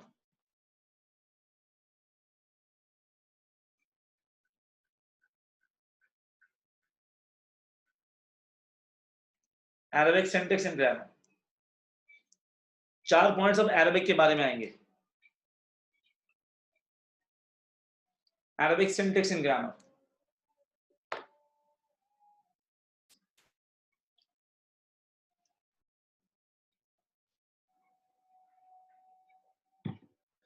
वो शख्स जिसको कुरान की तफसीर लिखनी है, उसको अरबी आती हो, अरबी ऐसी नहीं आती हो चलते फिरते वो अरबी बोल रहा है जैसे कि आम बोलचाल वाली अरबी नहीं, नहीं अरबी की पूरी प्रॉपर तरीकेकार से, और वो ये the person should know Arabic syntax and grammar. हर लैंग्वेज के अंदर ग्रामर होती है। इंग्लिश लैंग्वेज सीखते हैं तो is, am, are, was, were, would have been, could have been, won't, shan't etcetera. तो जैसे इंग्लिश में जो है वो ग्रामर है, अरबिक की भी एक ग्रामर है, उसको अरबी में बोलते हैं सर्फ एंड नहू। आप सर्फ एंड नहू मत याद करना, नोट्स में भी लिखा हुआ, छोड़ो उसको, आप वो याद करो जो जल्दी याद होता है। अरबिक में पहली रिक्वायरमेंट क्या है? Arabic syntax and grammar. तो उसकी नॉलेज होगी, इसको ग्रामर पूरी आती होगी, तो हम कहेंगे भैया इसको अरबी समझ आती है और ये अरबी समझा के कुरान बता सकता है। तो इस पूरी सूरत में अरबिक सिंटेक्स एंड ग्रामर पहली रिक्वायरमेंट हो गई। दूसरी रिक्वायरमेंट में लिख रहा हूँ, आप कॉपी कर लेना। उसके बाद सिंटेक्स काट दो, सिंटेक्स समझ नहीं आ रहा, अरबिक ग्रामर, नॉलेज ऑफ हदीस, नासिख मंसूख, शान नज़ूल, अरबिक लैंग्वेज, अरबिक ग्रामर। पहला आ गया अरबिक ग्रामर, सिंटेक्स को हटा दो, जो आसान लगे वो याद करो। इसका मैं पॉइंट लिख रहा हूँ, मेरे साथ कॉपी करना, फिर मैं अजान के बाद उसको समझाऊंगा। देखो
अलीजा कमल क्या हो गया? किसी बच्चे को उठा दिया कीबोर्ड पे? स्पेसिफिक एग्जांपल जो है वो नॉलेज ऑफ हदीस, नासिख मंसूख, शान नज़ूल, अरबिक लैंग्वेज है। अब अरबिक की हमारे पास दो रिक्वायरमेंट्स आ चुकी हैं, अरबिक सिंटेक्स एंड ग्रामर। अगर सिंटेक्स मुश्किल लग रहा है तो अरबिक ग्रामर बोल सकते हैं। नेक्स्ट आ गया अरबिक लेक्सिकोग्राफी। अरबिक मेरे साथ बोलना, Arabic lexicography, Arabic lexicography, Arabic lexicography. Arabic lexicography का मतलब क्या होता है? To recognise different meanings of one word. अभी लिखना कुछ मत, मुश्किल बातें हो रही हैं, आखिरी की 3 सबसे मुश्किल है बेटा। अरबिक लैंग्वेज में एक एक वर्ड के कई कई मीनिंग्स होते हैं, और कई कई मीनिंग्स ऐसे होते हैं, जरूरी नहीं कि वो सिनोनिम्स हो, कभी कभार उस एक वर्ड के मीनिंग्स बिल्कुल ही अपोजिट या बिल्कुल दूर दूर होते हैं। जैसे कि एक वर्ड है अरबिक में, वो है एन। अक्सर हम लोग ना एक नाम सुनते हैं कुर्रतुल ऐन। कुरतुलैन को अक्सर एनी बोला जाता है। अच्छा, एनी जो है, एनी यूजुअली लोगों को लगता है कि एनी ये इंग्लिश वाला एनी है। नो नो नो, एनी इंग्लिश वाला एनी नहीं होता। कुरतुलैन नामी लड़कियों को एनी इससे बोलते हैं, एनी वो जिसकी मोटी मोटी खूबसूरत बड़ी बड़ी आंखें हों। तो एन आंखों को बोलते हैं, एनी बड़ी खूबसूरत आंखों वाली लड़की को बोलते हैं। तो एन का बेसिकली मतलब क्या हुआ? एन मतलब आंखें। अब एन ई का एक और मतलब जो है, अरबिक लैंग्वेज का जो वर्ड है उसका एक और मतलब जो मीनिंग है वो है आंखों में पहनने वाली चीज, जैसे कि स्पेक्स जिसे आप बोलते हैं, चश्मा। एन का एक और मतलब है वो है आंखों में अप्लाई करने वाली चीज, जैसे कि काजल। अब वर्ड एक है एन, उसका मतलब चश्मा भी है, आंखें भी हैं, काजल भी है। अब एक शख्स तफसीर लिखने के लिए बैठा, उसने अरबिक लेक्सियोग्राफी का डिप्लोमा नहीं किया, उसको अलग अलग मीनिंग्स मालूम ही नहीं है। इस सूरत हाल में उसने वहां पर लिखना था एनक, लिख दिया उसने काजल, और उसकी मीनिंग जब ट्रांसलेशन ही खराब हो गई तो उसकी ट्रांसलेशन के साथ तफसीर भी खराब होगी, और उसकी तफसीर लाजमी जाके कुरान हदीस से सहाबा से जब कॉन्ट्रडिक्ट कर जाएगी तो तफसीर वैसी रिजेक्ट हो जाएगी। इससे पहले कि इसकी तफसीर अनरिलायबल या रिजेक्ट हो, इसको क्वालिफाई करना है प्रॉपर्ली मुफस्सिर बनने के लिए, और क्वालिफाई करने के लिए इसको अरबिक की एक रिक्वायरमेंट फुलफिल करनी है, वो ये he should have the knowledge of, he must have the knowledge of Arabic lexicography। मैंने बी की स्पेलिंग टाइपिंग में भेज दी, अली आलम साहब अपनी चैट देखें, मैंने टाइप करके भी पॉइंट भेज दिया है। सी लिखो, इल्म इश्तिकाक। सी आएगा इल्म, ILM डैश E डैश, इल्म इश्तिकाक। अरबिक वर्ड है ISSTIQAQ। इल्म इश्तिकाक का मतलब क्या होगा? To recognise,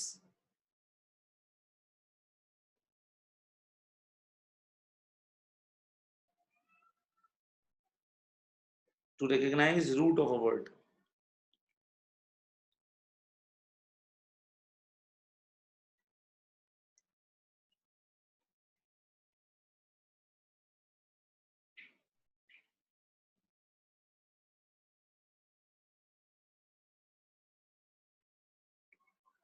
To recognize root of a word।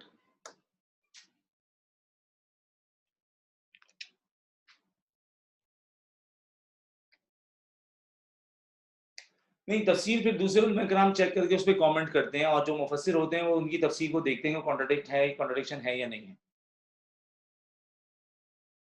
बेटा कोई बात नहीं दानियाल, रिकॉर्डिंग सुन लेना, अगर डिस्कनेक्ट हो गई टेंशन नहीं लेनी है, अभी जो बातें बता रहा हूँ ये समझ में आएंगी, परेशान मत हो, खैर हो गई है। ये इसी वजह से मैं रिकॉर्डिंग करना हूँ, मैं रिकॉर्डिंग लेके रिलक्टेंट था, लेकिन ऑब्वियसली आप लोग के मसाइल समझना, उसका हल करना हमारा काम है। तो आपको रिकॉर्डिंग PDF सब मिल जाएगी, टेंशन नहीं लेनी। अभी जो चल रहा है उसको हासिल करो, वक्त जाया मत करो। सर, इल्म इश्तिकाक का मतलब होता है to recognise root of a word. अब ये बात मैं आपसे फ्राइडे से किए जा रहा हूँ कि बेटे अरबिक वर्ड में जब भी किसी वर्ड की फॉर्मेशन होती है तो वर्ड आता है रूट वर्ड से। अब अगर मैं इंग्लिश लैंग्वेज को अरबिक से कंपेयर करूं तो इंग्लिश में होता क्या है? इंग्लिश लैंग्वेज में एक वर्ड याद करो और उस वर्ड के साथ आपकी वोकैबुलरी इंक्रीज हो गई। जैसे एक वर्ड है एक्सक्रूशिएटिंग। एक्सक्रूशिएटिंग जो वर्ड है, इस एक्सक्रूशिएटिंग वर्ड जो है इसकी ट्रांसलेशन है something with high intensity, something जोरदार। जैसे कि एक्सक्रूशिएटिंग अर्थक्वेक, बहुत ही को जोरदार ज़लज़ला आया। तो अगर मैं एक्सक्रूशिएटिंग याद करूं, मेरी वोकैब इंक्रीज हो गई है, मेरी वोकैबुलरी में एक वर्ड ऐड हो गया है। अब एक्सक्रूशिएटिंग क्या हो सकता है? या तो एक्सक्रूशिएटेड हो सकता है या एक्सक्रूशिएट हो सकता है। इंग्लिश में एक वर्ड याद करो, वोकैब इंक्रीज हो जाती है और उसके अंदर फर्दर वर्किंग करने की जरूरत नहीं है। लेकिन अरबिक में ऐसा बिल्कुल भी नहीं है। अरबिक लैंग्वेज में अगर किसी ने एक वर्ड की ट्रांसलेशन याद की तो इससे जरूरी नहीं है कि उसकी वोकैब इंक्रीज होगी, बल्कि हो सकता है उसको समझ में ही कुछ ना आए। अरबिक वर्ड में होता ये है, अभी बात नहीं करना, मुश्किल बात कर रहा हूँ लैंग्वेज के बारे में, हर बंदा अरबी नहीं जानता है। अरबिक लैंग्वेज में एक वर्ड के साथ जब और अल्फाबेट्स कनेक्ट होते रहते हैं, रूट वर्ड के साथ जब नए नए अल्फाबेट्स कनेक्ट होते हैं, तो वो एक वर्ड और अल्फाबेट्स की वजह से न्यू और मल्टीपल मीनिंग्स कैरी कर सकता है।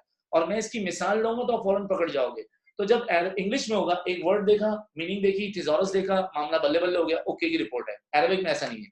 वर्ड देख रहे हैं तो वर्ड का रूट चेक करना पड़ेगा, रूट ये है, मीनिंग ये है, अल्फाबेट की वजह से मीनिंग यही है। अब मिसाल दूंगा तो समझ में आ जाएगी। देखो, एक वर्ड है और वर्ड है फसरा। कहां जाऊं जगह, ये आ गया जी वर्ड फसरा। फसरा का मतलब होता है जी एक्सप्लेन, ये हो गया रूट वर्ड। अब हुआ ये कि मैंने फसरा के साथ लगा दिया मीन, ये हो गया जी मुफस्सिर। तो फसरा एक्सप्लेन, मीन एक्सप्लेन करने वाला।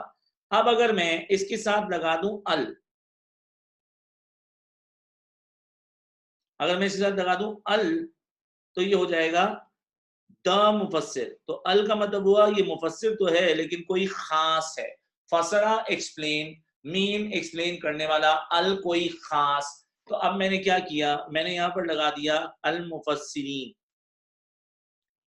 इंग्लिश में होता है singular and plural, one and more than one, box boxes, cat cats, dog जरदारीज एक्सेट्रा एक्सेट्रा। तो आपने जब जो है वो इंग्लिश में देखा तो one and more than one देखा, सिंगुलर एंड प्लूरल। लेकिन जब आप अरबिक में आते हैं, अरबिक में ऐसा सीन नहीं है पुत्र, अरबिक में क्या है, वन, टू और मोर देन टू। तो मुफस्सिर एक है, मुफस्सिरीन दो हैं, मुफस्सिरून दो से ज्यादा, मुहद्दिस एक, मुहद्दिसीन दो, मुहद्दिसून दो से ज्यादा।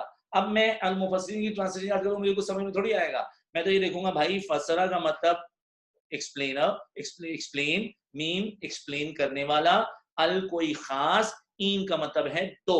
अब ये एक जो है वो एक एक अल्फाबेट से सीन का चेंज हो रहा है, और ये बहुत जरूरी है समझना, वरना तो रूट के बगैर ये सब समझ में नहीं आता। अब इधर आ जाए, अगर मैं कर दूं अल मुफस्सिरून तो वो चला जी फसरा एक्सप्लेन, मीम एक्सप्लेन करने वाला, अल कोई खास, लेकिन ये है दो से ज्यादा। अब कोई शख्स अगर अरबिक लैंग्वेज के कुरान को सीख के सिखा रहा है तो उसको अरबिक की लैंग्वेज में एक चीज का डिप्लोमा करना है, उसका नाम है इल्म इश्तिकाक। वो वर्ड्स की मीनिंग ना जानता हो, वर्ड्स के रूट को पहचानता हो और उसके साथ नए अल्फाबेट्स के साथ क्या क्या चेंजेस आते हैं उसको समझता हो। इसको हम लोग बोलते हैं इल्म इश्तिकाक, to recognise root of a word. लिखो, ये तो लिख लिया आपने। नेक्स्ट लिखो इल्म बलागत। इल्म बलागत का मतलब होता है टू रिकॉग्नाइज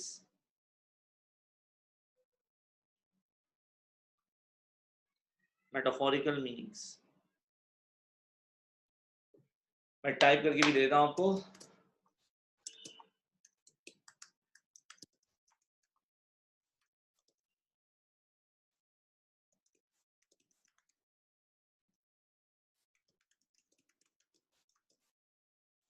इल्म बलागत टू रिकॉग्नाइज मेटाफोरिकल, के साथ अगर ब्रैकेट में लिख दो हिडन मीनिंग्स,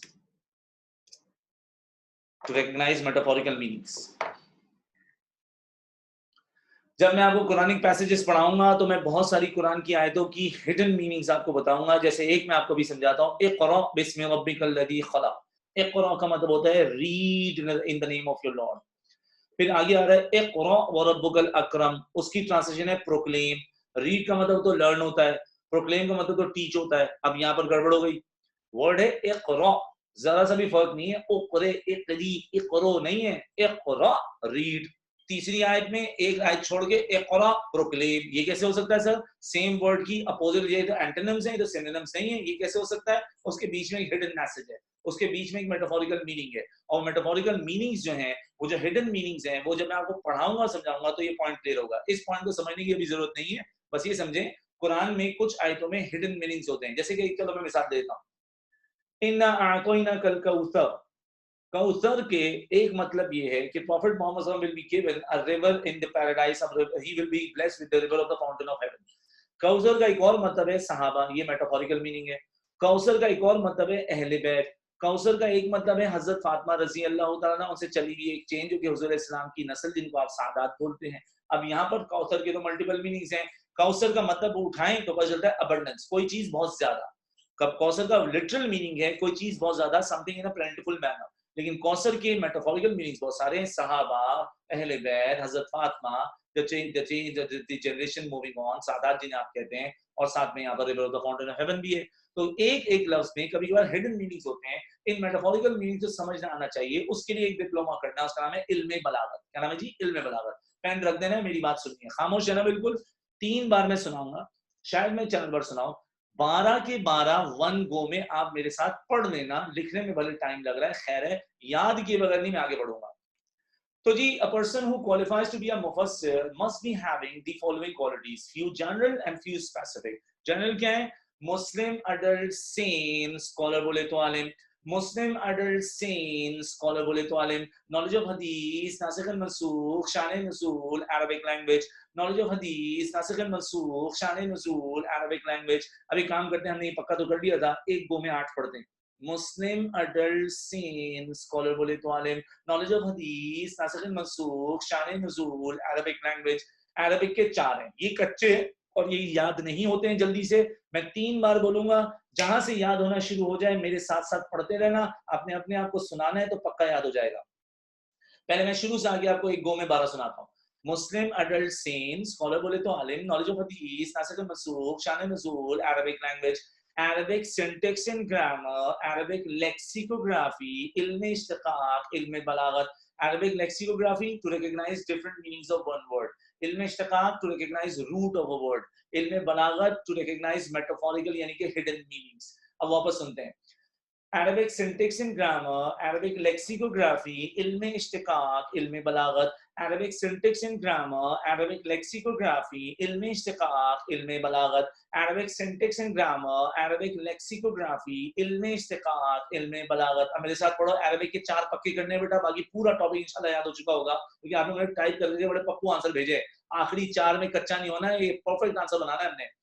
अरबिक के 4 हैं, Arabic syntax and grammar, Arabic lexicography, ilm ishtiqaq, ilm balagat, Arabic syntax and grammar, Arabic lexicography, ilm ishtiqaq, ilm। देखो नबीहा इस्फानी को याद भी हो गया है, नबीहा ने टाइप करके भेज भी दिया है। Arabic syntax and grammar, Arabic lexicography, ilm ishtiqaq, ilm balagat। Saeeda Manur Zahra को भी याद हो गया है, टाइप करके भेज चुकी हैं। हाशिम को भी याद हो गया है, हाशिम ने डन लिखा है खाली। तो मैं 12 सुनाता हूँ, मेरे साथ जो है सब लोग 12 के 12 एक साथ पढ़ेंगे। मैं इसको हटा रहा हूँ स्क्रीन से ताकि पता चले याद है कि नहीं है। मुस्लिम अडल्ट सेन, स्कॉलर बोले तो आलिम, नॉलेज ऑफ हदीस, नासिख मंसूख, शान नुज़ूल, Arabic language, Arabic syntax and grammar, Arabic lexicography, इल्म इश्तिकाक, इल्म बलागत। वापस आते हैं। मुस्लिम अडल्ट सेन, स्कॉलर बोले तो आलिम, नॉलेज ऑफ हदीस, नासिख मंसूख, शान नुज़ूल, Arabic language, Arabic syntax and grammar, Arabic lexicography, इल्म इश्तिकाक, इल्म बलागत। 12 के 12 याद हुए, अल्हम्दुलिल्लाह तुम अल्हम्दुलिल्लाह। मैं पीडीएफ भेज रहा हूं, तो जो लोग होमवर्क कर सकें वो कर लें, लूज शीट में कर लें, या जो लोग ट्यूसडे के बाद होमवर्क करना चाहें कर लें। अब आपके पास 4 दिन का गैप है, मेरी मुलाकात आपसे फ्राइडे को होगी, तो फ्राइडे की मुलाकात से पहले आपको मुहक्कमात मुतशाबिहात कर लेना चाहिए, नासिख मंसूख कर लेना चाहिए। पीडीएफ में ऑलरेडी उसकी भेज चुका हूँ, नोट्स आप ट्यूसडे को कैंपस से ले सकते हैं। फिर साथ में आपको मैं तफसीरुल कुरान ऑलरेडी तो मुफस्सिर भी पढ़ा चुका हूँ, मतलब 4 टॉपिक्स आपके सर पे आ चुके हैं मेरे पुत्र, और 4 टॉपिक्स को लटकाने की जरूरत नहीं है। मास फैसल ने तो पूरा आंसर लिख दिया, अल्लाह खुश हो के मेरा बच्चा आपको, आपने 12 की 12 क्वालिटी सीख दी है, वेरी गुड, वेरी नाइस, शाबाश बेटा। तो इस पूरी सूरत हाल में 2 होमवर्क आ चुके हैं। अब अगर मैं नेक्स्ट वीक आके जो आपको 2 टॉपिक 3 टॉपिक पढ़ा दूंगा तो आपकी तो हालत टाइट हो जाएगी। 6 होमवर्क थोड़ी एक बार एक साथ करेगा, ऊपर से बकरा ईद, बकरा, गाय, दुम्बा, तो फलाना ढीमकाना, तो नहीं हो पाएगा सर। ये काम पेंडिंग नहीं होना चाहिए, पेंडेमिक है लेकिन पेंडिंग नहीं है, तो ये मुनासिब नहीं रहेगा। एक बार हम ये पढ़ते हैं, अगला सवाल शुरू करते हैं। 12 के 12 मेरे साथ पढ़ना है, टाइपिंग बंद करो, मेरे साथ पढ़ो, घर वालों को भी सुनाओ। मुस्लिम अडल्ट सेन, स्कॉलर बोले तो आलिम, knowledge of hadith, nasikh and mansukh, shan nuzul, Arabic language, Arabic syntax and grammar, Arabic lexicography, ilm ishtiqaq, ilm balagat। Hasan Nadeem साहब पीडीएफ में भी क्वेश्चन मौजूद होंगे और मैंने वर्कबुक में भी क्वेश्चन सिखवाए हुए हैं, और जब आप नोट्स देंगे तो नोट्स में हर टॉपिक के नीचे क्वेश्चन दिया हुआ है। अब इस बात को खत्म करके आप सब के सब मेरा बच्चा जो है पेज नंबर जो है वो 6 पे आके रेवलेशन वाले टॉपिक पे आ जाओ, लिखो क्वेश्चन है। बिस्मिल्लाहिर्रहमानिर्रहीम पढ़ लें, नया टॉपिक स्टार्ट करते हैं। जी बेटा, वुमन भी मुफस्सिर हो सकती हैं, इसमें कोई प्रॉब्लम नहीं है, क्यों नहीं हो सकती। औरतें तो पढ़ाई में बहुत आगे और तेज होती हैं। हजरत उम्मे हबीबा, हजरत उम्मे सलामा, हजरत जो है वो आयशा, हजरत हफ्सा, इनसे तो सीनियर कंपेनियंस आके मशवरा करते थे। क्वेश्चन बी, सॉरी क्वेश्चन ए, सॉरी क्वेश्चन ए है, माजरत माजरत, क्वेश्चन ए। अच्छा, क्वेश्चन आप लिख रहे हो वो नवंबर 2009 का क्वेश्चन है। Describe how Quran was revealed,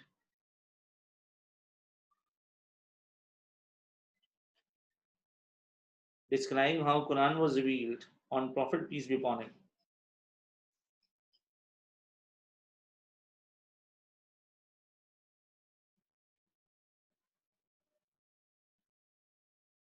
How Quran was revealed on Prophet peace on between 610 and 632 AD।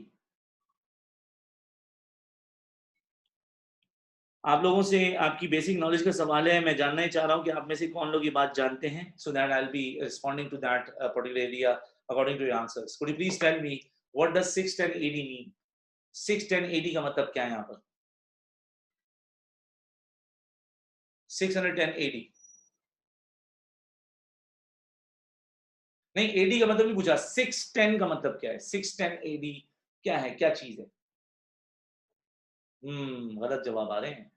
ठीक है, ये सही है Ibrahim, when prophet was 40। Very nice, Shahid ने जवाब सही लिखा है, first year of prophethood. 632 AD क्या है? 632 एडी क्या है? एंड 610 स्टार्ट ऑफ नबुवा है, 632 एंड ऑफ नबुवा तो नहीं होगी ना भाई। 632 एडी क्या है? एंड ऑफ रेवलेशन तो कह सकते हैं उसको, लेकिन 632 एडी का मतलब क्या है? 632 AD 23rd year of prophethood तो है, लेकिन उसमें मशहूर वाकया क्या है? मैरिज नहीं है प्रॉफिट की, क्या करो यार। 632 लास्ट रेवलेशन है, राइट आंसर। 632 तो नहीं, तकरीबन 632 31 के बीच में लास्ट सेरेमनी है, right answer. Death of profit, demise, DEMISE। जैसे बोलते हैं ना फलाने का इंतकाल हो गया, बेहतर है फलाने का, उसके लिए अदबी लैंग्वेज है फलाने का विसाल हो गया। तो जैसे वी से the death of profit, the better word is the demise of हज़रत मोहम्मद सल्लल्लाहु अलैहि वसल्लम। दो वी कैन से दैट, इसमें कोई प्रॉब्लम नहीं है, लेकिन डिमाइस ऑफ प्रॉफिट मोहम्मद सल्लल्लाहु अलैहि वसल्लम। तो ये सवाल जो है वो from the beginning of revelations, from the beginning of prophethood से लेके till the death of prophethood का, उसने इसमें यहाँ ईयर को स्पेसिफाई किया है। तो ऐसा होता है, एग्जामिनर साहब अक्सर औकात ऐसा करते हैं कि वो जब भी सवाल दे रहे होते हैं तो सवाल में वो जो है वो अक्सर ईयर्स को जो है वो हाईलाइट करते हैं। स्टूडेंट्स अगर ईयर्स को रिकॉग्नाइज नहीं कर पाए तो वो कभी भी मार्किंग स्कीम और कहां से कहां तक जवाब पूछा है उसका जवाब ही नहीं दे पाएंगे। तो इसके लिए हमें कर लेना ये चाहिए कि हम लोग एक ही बार जो है वो अल्लाह आपका भला करे तैयारी कर लें। मुझे एक बात बताओ, टाइटल के बैक साइड पे आप लोग के पास खाली पेज है?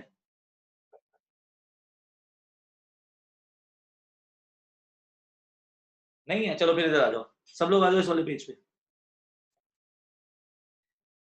आगे बढ़ो आगे बढ़ो आगे बढ़ो।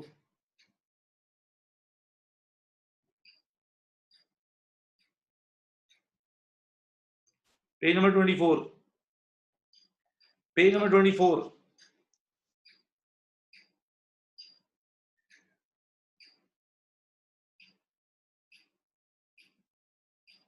टाइम कम है, काम ज्यादा है, मेरे साथ साथ राइटिंग होगी। मेरा इंतजार मत करें कि सरखुरम अभी इजाजत देंगे तो हम लिखेंगे, पहले से राइटिंग कर लो।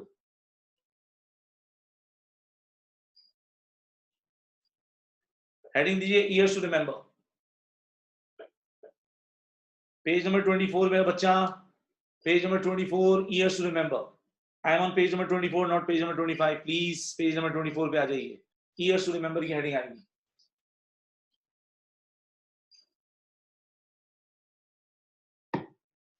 देखो मैं एक सवाल सुनाता हूं आपको पास्ट पेपर्स का। Outline the difficulties encountered by prophet Muhammad सल्लल्लाहु अलैहि वसल्लम and his followers between 610 till 622 AD. Now student must be able to recognize what is 610 and what is 622 and what happened in between. There's a very popular question in the past paper, especially that was assessed in June 2006. The question was outline Prophet Muhammad Sallallahu Alaihi Wasallam's relations with Jews between 622 and 632 AD. Now student must be able to recognize ये 22 क्या था यार, ये 32 क्या था। अब एक सवाल है, 2008 जून में आया था, जून 2008 का सवाल है। Give 3 examples from the life of Prophet and the rightly guided caliphs that show their relations with other states between 622 till 661 AD. अबे यार 22 याद रहता है, 661 AD क्या हुआ था? हज़रत अली की शहादत का साल है 661 AD। तो ये स्टूडेंट अगर ईयर्स को रिकॉग्नाइज ही करेगा तो वो स्टूडेंट पासपोर्ट में ऐसा बुरा फंसेगा, वो कहेगा अबे यार मैं तो सवाल ही समझ नहीं आया वो पूछ क्या रहा था। तो बेटा कुछ ईयर्स ऐसे हैं, they are must to remember. मैं आपको अभी ईयर्स की एक छोटी सी लिस्ट कराता हूँ। 3 ड्यूरेशंस ऐसे हैं, अगर क्योंकि मुझे पूरे पास्ट पेपर्स मुझे याद है, मैंने देखे हैं 3 ड्यूरेशंस ऐसे हैं, अगर वो 3 ड्यूरेशंस यानी स्पैन्स अगर बच्चा याद कर ले वो किसी एक पास पेपर में भी नहीं फंसेगा। तो हम उसके साथ थोड़ी इजाफी नॉलेज देंगे, सरखुरम से पढ़ रहे हैं तो सरखुरम तो हमें एक्स्ट्रा बताएंगे। तो एक काम करते हैं, साथ साथ लिखते हैं समझते भी रहते हैं, लिखते रहोगे समझते रहोगे तुम्हें याद भी होता रहेगा, और फिर इंशाल्लाह तो है वो जब एंड में आएंगे तो मैं आपको 3 ड्यूरेशंस पक्के वाले जो है वो दोबारा रिपीट करके याद कराऊंगा। तो हमारा सिलेबस कहां से स्टार्ट होता है? टाइम कम है ना, इसलिए मेरे साथ साथ देखोगे 10 मिनट बाकी है, हमें ये काम खत्म करना है। तो हमारा सिलेबस स्टार्ट हो रहा है 570 AD से। लिखो 570 AD, ये हमारे सिलेबस का पॉपुलर ईयर है। क्यों पॉपुलर है ये? Birth of prophet Muhammad peace upon him. मेरे साथ साथ लिखना है जल्दी जल्दी, शाबाश।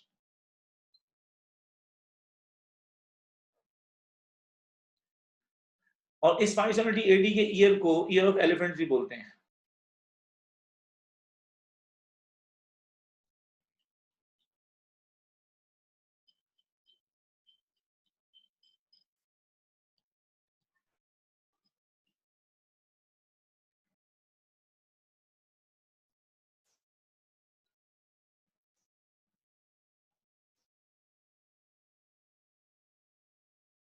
लिखिए सर नेक्स्ट।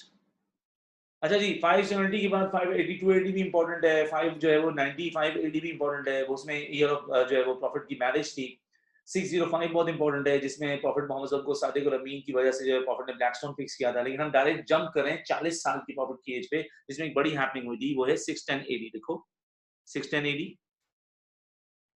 में दो बड़ी खास बातें हुई थी। Number 1, first revelation slash grant of profit. हजरत मोहम्मद सल्लल्लाहु अलैहि वसल्लम ने 610 AD में जैसे ही पहली रेवलेशन रिसीव की, so that was also the start of Hazrat Mohammad पीएम's prophethood। अब देखो याद रखना, prophet was born in the city of Makkah and he spent 52 years in the land of Makkah। लेकिन 52 years में डिवीजन है। 40 years की as में आप नबी बनते हैं, तो पहले 40 साल he spent his life in Makkah as a common man, और फिर जो 13 years से from the age of 40 till 52, Prophet Muhammad sallallahu alaihi wasallam spent his life in Makkah as a Nabi of Allah, as a Rasul of Allah। तो 610 to 622 AD next man आएगा, और ये सबसे मशहूर है। 610 से 622 AD, इसको हम लोग मेरा बच्चा बोलते हैं life in Mecca.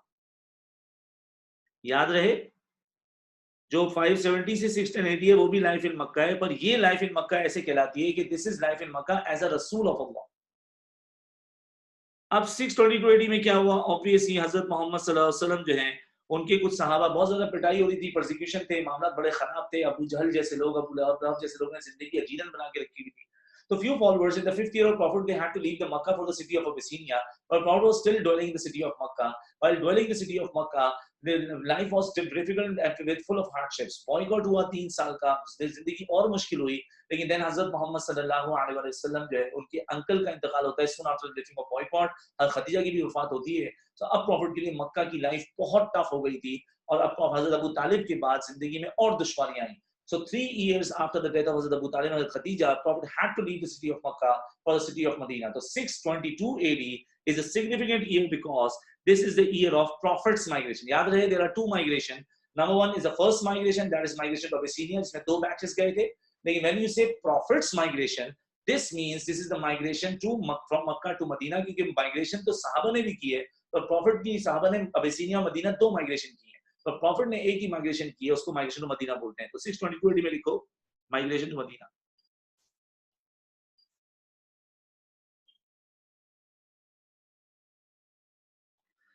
Six 22 AD से 632 AD हजरत मोहम्मद सल्लल्लाहु अलैहि वसल्लम की जिंदगी के आखिरी 10 साल हैं। प्रॉफिट मोहम्मद सल्लम की नबूवत के आखिरी 10 साल हैं, और यही हजरत मोहम्मद सल्लम पे आयतें आने के रेवलेशन, जो हमारा टॉपिक है रेवलेशन के आखिरी 10 साल हैं। तो ये प्रॉफिट ने जो लास्ट 10 ईयर्स से ये आपने इस सिटी में गुजारे, उसको मदीना बोलते हैं, और इस लाइफ को हम बोलते हैं मदनी जिंदगी, यानी कि लाइफ इन मदीना, मदनी लाइफ। लेकिन ईयर 632 AD भी सिग्निफिकेंट हो गया, because this is the year when Hazrat Muhammad SAW received the last revelation। This is the year when Prophet performed his last Hajj and he delivered a historical last ceremony, जिसको खुतबा हिज्जतुल विदा बोलते हैं।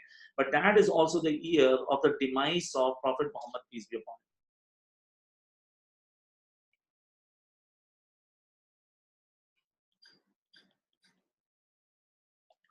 बेटा इसके बाद एक लाइन छोड़ देनी है, लाजमी एक लाइन छोड़ना है इसके बाद।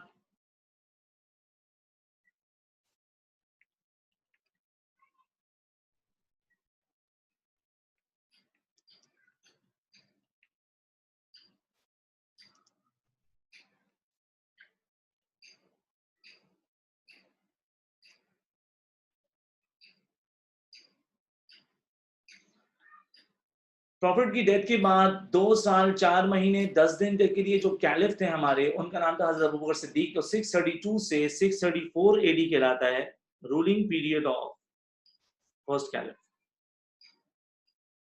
और अल्लाह की ज़ात से उम्मीद है कि आपको फर्स्ट कैलिफ का नाम याद होगा। फर्स्ट कैलिफ थे हजरत अबू बकर सिद्दीक। फिर 34 AD से 44 AD for the whole decade, for the 10 years, Hazrat Umar was the caliph of Muslim, the ruling period of second caliph. 630 से 32 से 34 ruling period of first caliph, 34 से 44 second caliph. फिर हजरत उस्मान 12 साल खलीफा रहे थे, उस्मान 12 साल कैलिफ रहे थे। उस्मान रजी अल्लाह तआला का रूलिंग पीरियड जो है 12 साल का है, 644 से 656 AD। तो this is ruling period of third caliph. हज़रत अली जो है वो 656 AD में जब कैलिफ बनते हैं तो 5 साल के बाद एक जालिम अब्दुर्रहमान इब्न मुलजिम नामी शख्स ने आपको शहीद किया रमजान के महीने में। तो this is called ruling period of fourth caliph हज़रत अली। हज़रत अली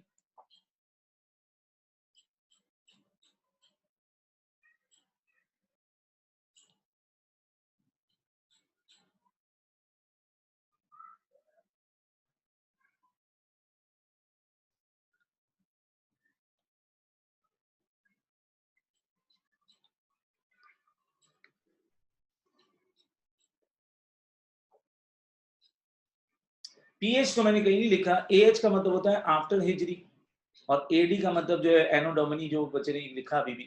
तो वो जो AD है, AD कैलेंडर जो है वो मैं समझाऊंगा। ग्रेगोरियन कैलेंडर और ल्यूनर कैलेंडर का एक फर्क है। कैलेंडर हमारे पास उमर की कैलिफेट से रिलेट होकर आता है।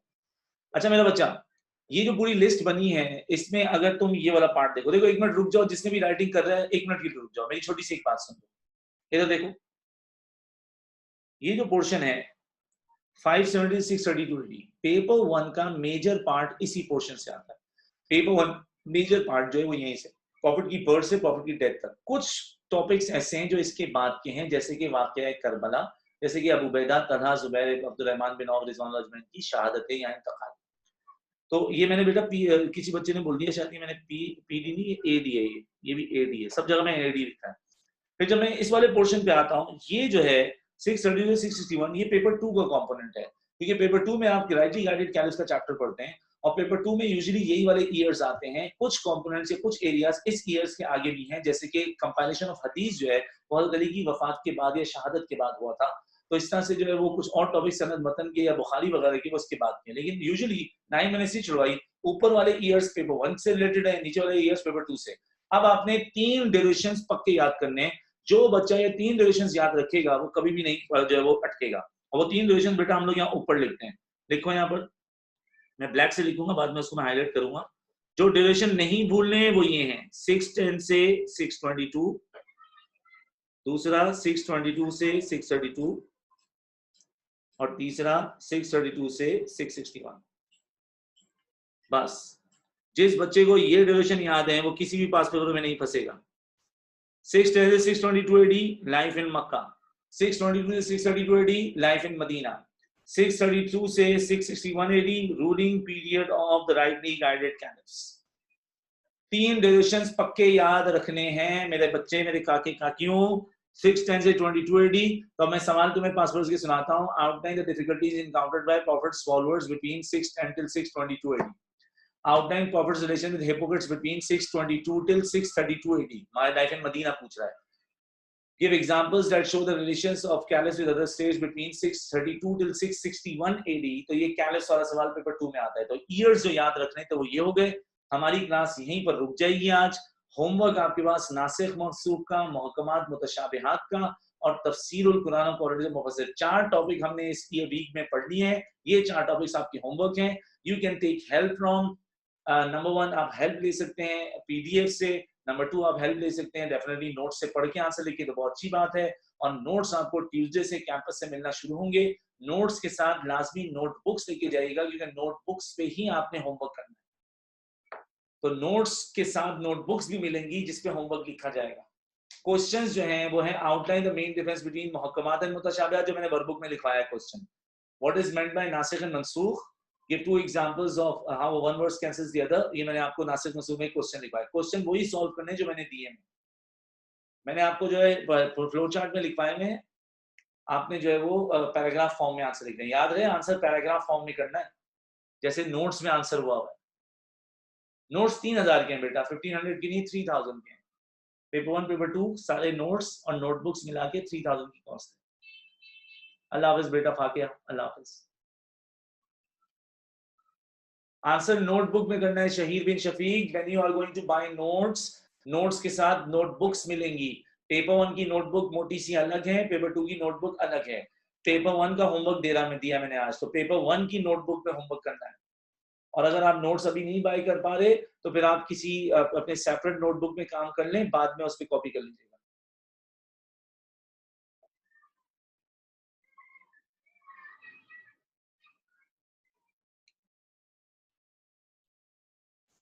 ये आ गया भाई P4।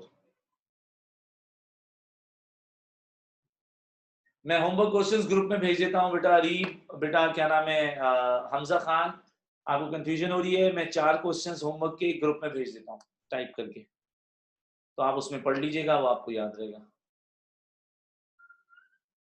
आयशा बेटा, मैं ग्रुप में भेज रहा हूँ, अब जल्दी टाइप हो जाएगा, यूँ बोलने में मुश्किल होगी। जी मास Faisal, you may leave now. Obviously, this is the end of the class. We are going to meet inshallah on Friday. जी सुभान, डेट्स याद करना जरूरी है। आप काम का सवाल पूछा है ना?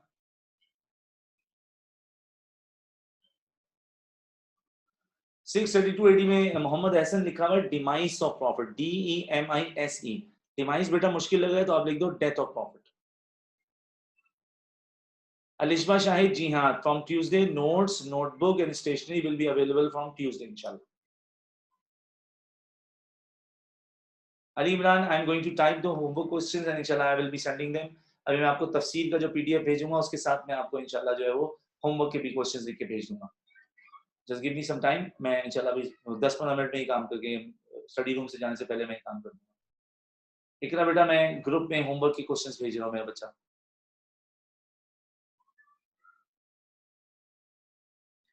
खिजर तफसीरुल कुरान में कंपेनियंस का पेज ही खुला है बेटे।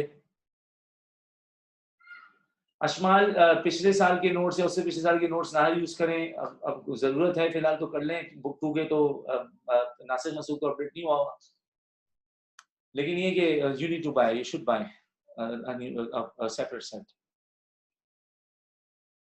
तफसीरुल कुरान वाली स्लाइड ही है मोहम्मद शामिर।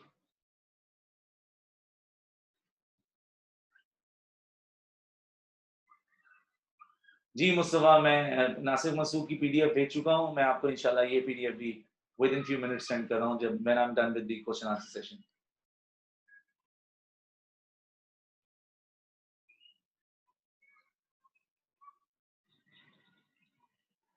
बेटा हुदा, 5PH जो है वो 5 years of 5th year of profithood, this is not the right thing.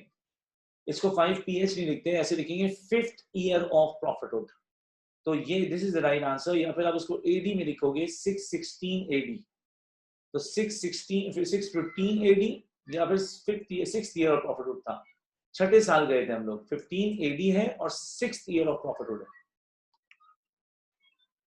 5 AH तो गलत जवाब है। 5 AH तो 5 आफ्टर हिजरी तो मदीना, वो तो मदीना की माइग्रेशन के भी 5 साल बाद है। होमवर्क उस्मान लिख के रखना है, मैं जब जरूरत होगी तो किसी टॉपिक की जो है स्क्रीनशॉट्स या कोई चीज मांग लूंगा, लेकिन फिलहाल होमवर्क को आप नोटबुक में लिखें, अनलेस कि यू थिंक कि आपको आंसर लाजमी चेक करवाना है। यासीन, इब्ने इल्म बलागत के बाद कौन सा काम हुआ है? ये काम हुआ है बेटा, पेज नंबर 24 पे हमने काम किया है ये।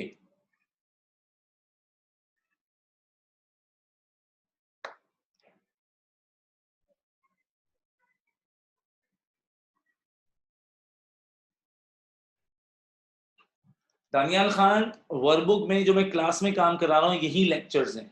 वर्कबुक में जो काम होगा मैं आपके साथ वर्कबुक में काम करता तो हूँ, तो जो क्लास में हम डिस्कस कर रहे हैं, जो पढ़ रहे हैं, जो लिख रहे हैं, जैसे मैं आपको डिक्टेट कर रहा हूँ या टाइप कर रहा हूँ या मैं स्क्रीन पे लिख रहा हूँ, आप वर्कबुक में काम करेंगे।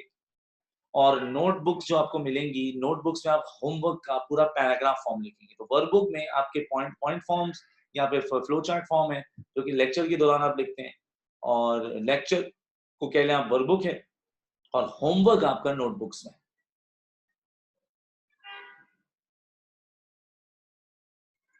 असरा, इंशाल्लाह बाय टुमारो और ट्यूसडे डेफिनेटली, ठीक है। सिर्फ ईमेल एड्रेसेस ऐड करने और आपको रिकॉर्डिंग्स मिल जाएंगी।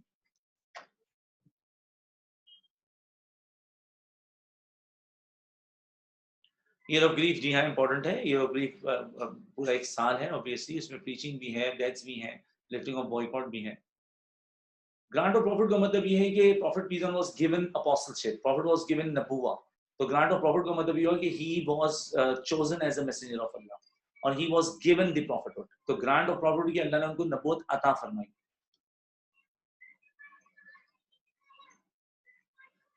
ताबईन को सक्सेसर्स कहते हैं हरमैन बेटा, और तबा ताबईन को बोलते हैं सक्सेसर्स ऑफ सक्सेसर्स, और ताबईन और तबा ताबईन को बोलते हैं successor of successor of successors.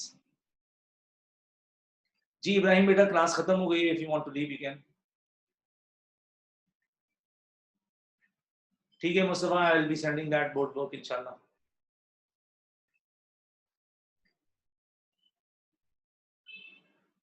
P2 और P3 मोहम्मद शहीद, जरूरत नहीं है यहाँ पर P2 P3, अभी PDF आ रही है उसमें देख लेना, मैं सेंड कर रहा हूँ व्हाट्सएप पे तफसीर का पूरा बोर्ड वर्क और तफसीर के पूरे पॉइंट्स भेज रहा हूँ।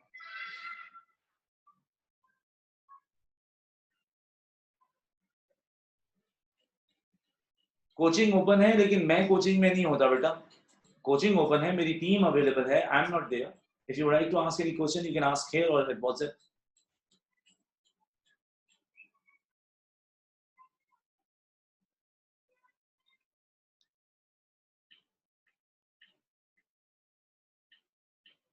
नहीं, दुआ वर्कबुक में नहीं कर सकते, वर्कबुक में स्पेस थोड़ी है, वर्कबुक में हर टॉपिक की अलग अलग मैंने स्पेस दी हुई है।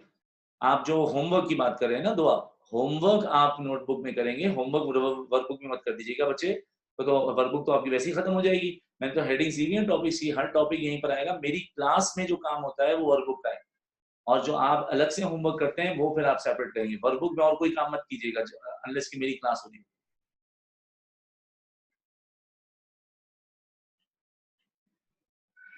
जी सुभान, नोटबुक में आंसर्स के लिए पहले आप नोट से मॉडल आंसर पढ़ें, देखिए मैंने क्या क्या कवर किया उसमें, और वैसा ही एक आंसर बगैर रट्टा मारे अपने स्टाइल में अपनी कॉम्प्रिहेंशन के हिसाब से लिखें।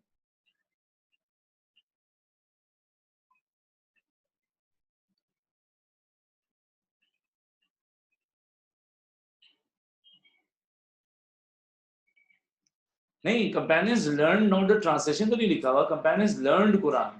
I didn't say they learned translation, they learned Quran का मतलब है they understood Quran and they understood Quran in depth obviously.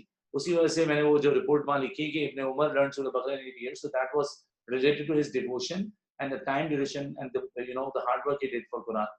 तो लर्निंग का मतलब यहाँ पर ना मेमोराइजेशन है, ना लर्निंग का मतलब यहाँ पर जो है ट्रांसलेशन है, लर्निंग का मतलब है अंडरस्टैंडिंग।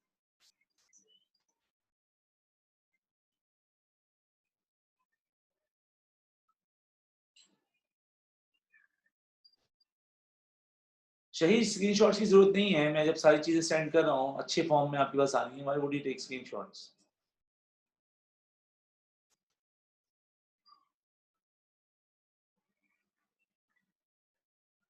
जी सुभान, एग्जैक्टली ऐसा ही है। मैं जो पॉइंट्स बताऊंगा वो वर्कबुक में, और जो होमवर्क होगा वो नोटबुक में। जी बिलाल, वन ड्राइव पे मैं 2 फोल्डर्स बनाऊंगा, एक PDF का होगा जिसमें लेक्चर्स होंगे और एक वीडियोस का होगा जिसमें रिकॉर्ड होंगे। तो मैं, लेकिन मैं आई एम अश्योरिंग यू कि if I am gonna do that तो ये सिर्फ 1 वीक तक रिकॉर्डिंग्स और PDFs मौजूद होंगी, क्योंकि नेक्स्ट वीक के फिर लेक्चर्स जब मैं पढ़ाऊंगा तो मैं उसको रिमूव करके नए लेक्चर्स डालूंगा। मैं सारे वहां नहीं रखूंगा, ऐसा ना हो कोई शख्स जो है वो लेके यूट्यूब चैनल ही खोल दे, लो भाई सर खुरम के फ्री लेक्चर यहाँ अवेलेबल है। चलो बेटा, मेजॉरिटी आंसर्स हो गए इंशाल्लाह, फिर हम लोग अब फ्राइडे को मिलेंगे। अस्सलाम वालेकुम व रहमतुल्लाहि व बरकातहू। किसी का सवाल रह गया हो तो व्हाट्सएप पे मैसेज कर दे, तो बहुत सारे सवाल हैं। जी, सिक्स आइडेंटिटी को एज ऑफ एलिफेंट सलीम इसलिए कहते हैं क्योंकि उसमें अब्राहा का एक बड़ा किस्सा और वाकया था। बायोग्राफी का जो पहला टॉपिक हम पढ़ेंगे उसमें ये वाली स्टोरी आएगी, सेकंड टॉपिक में आएगी, पहले हज़रत हलीमा फिर उसके बाद अब्राहा।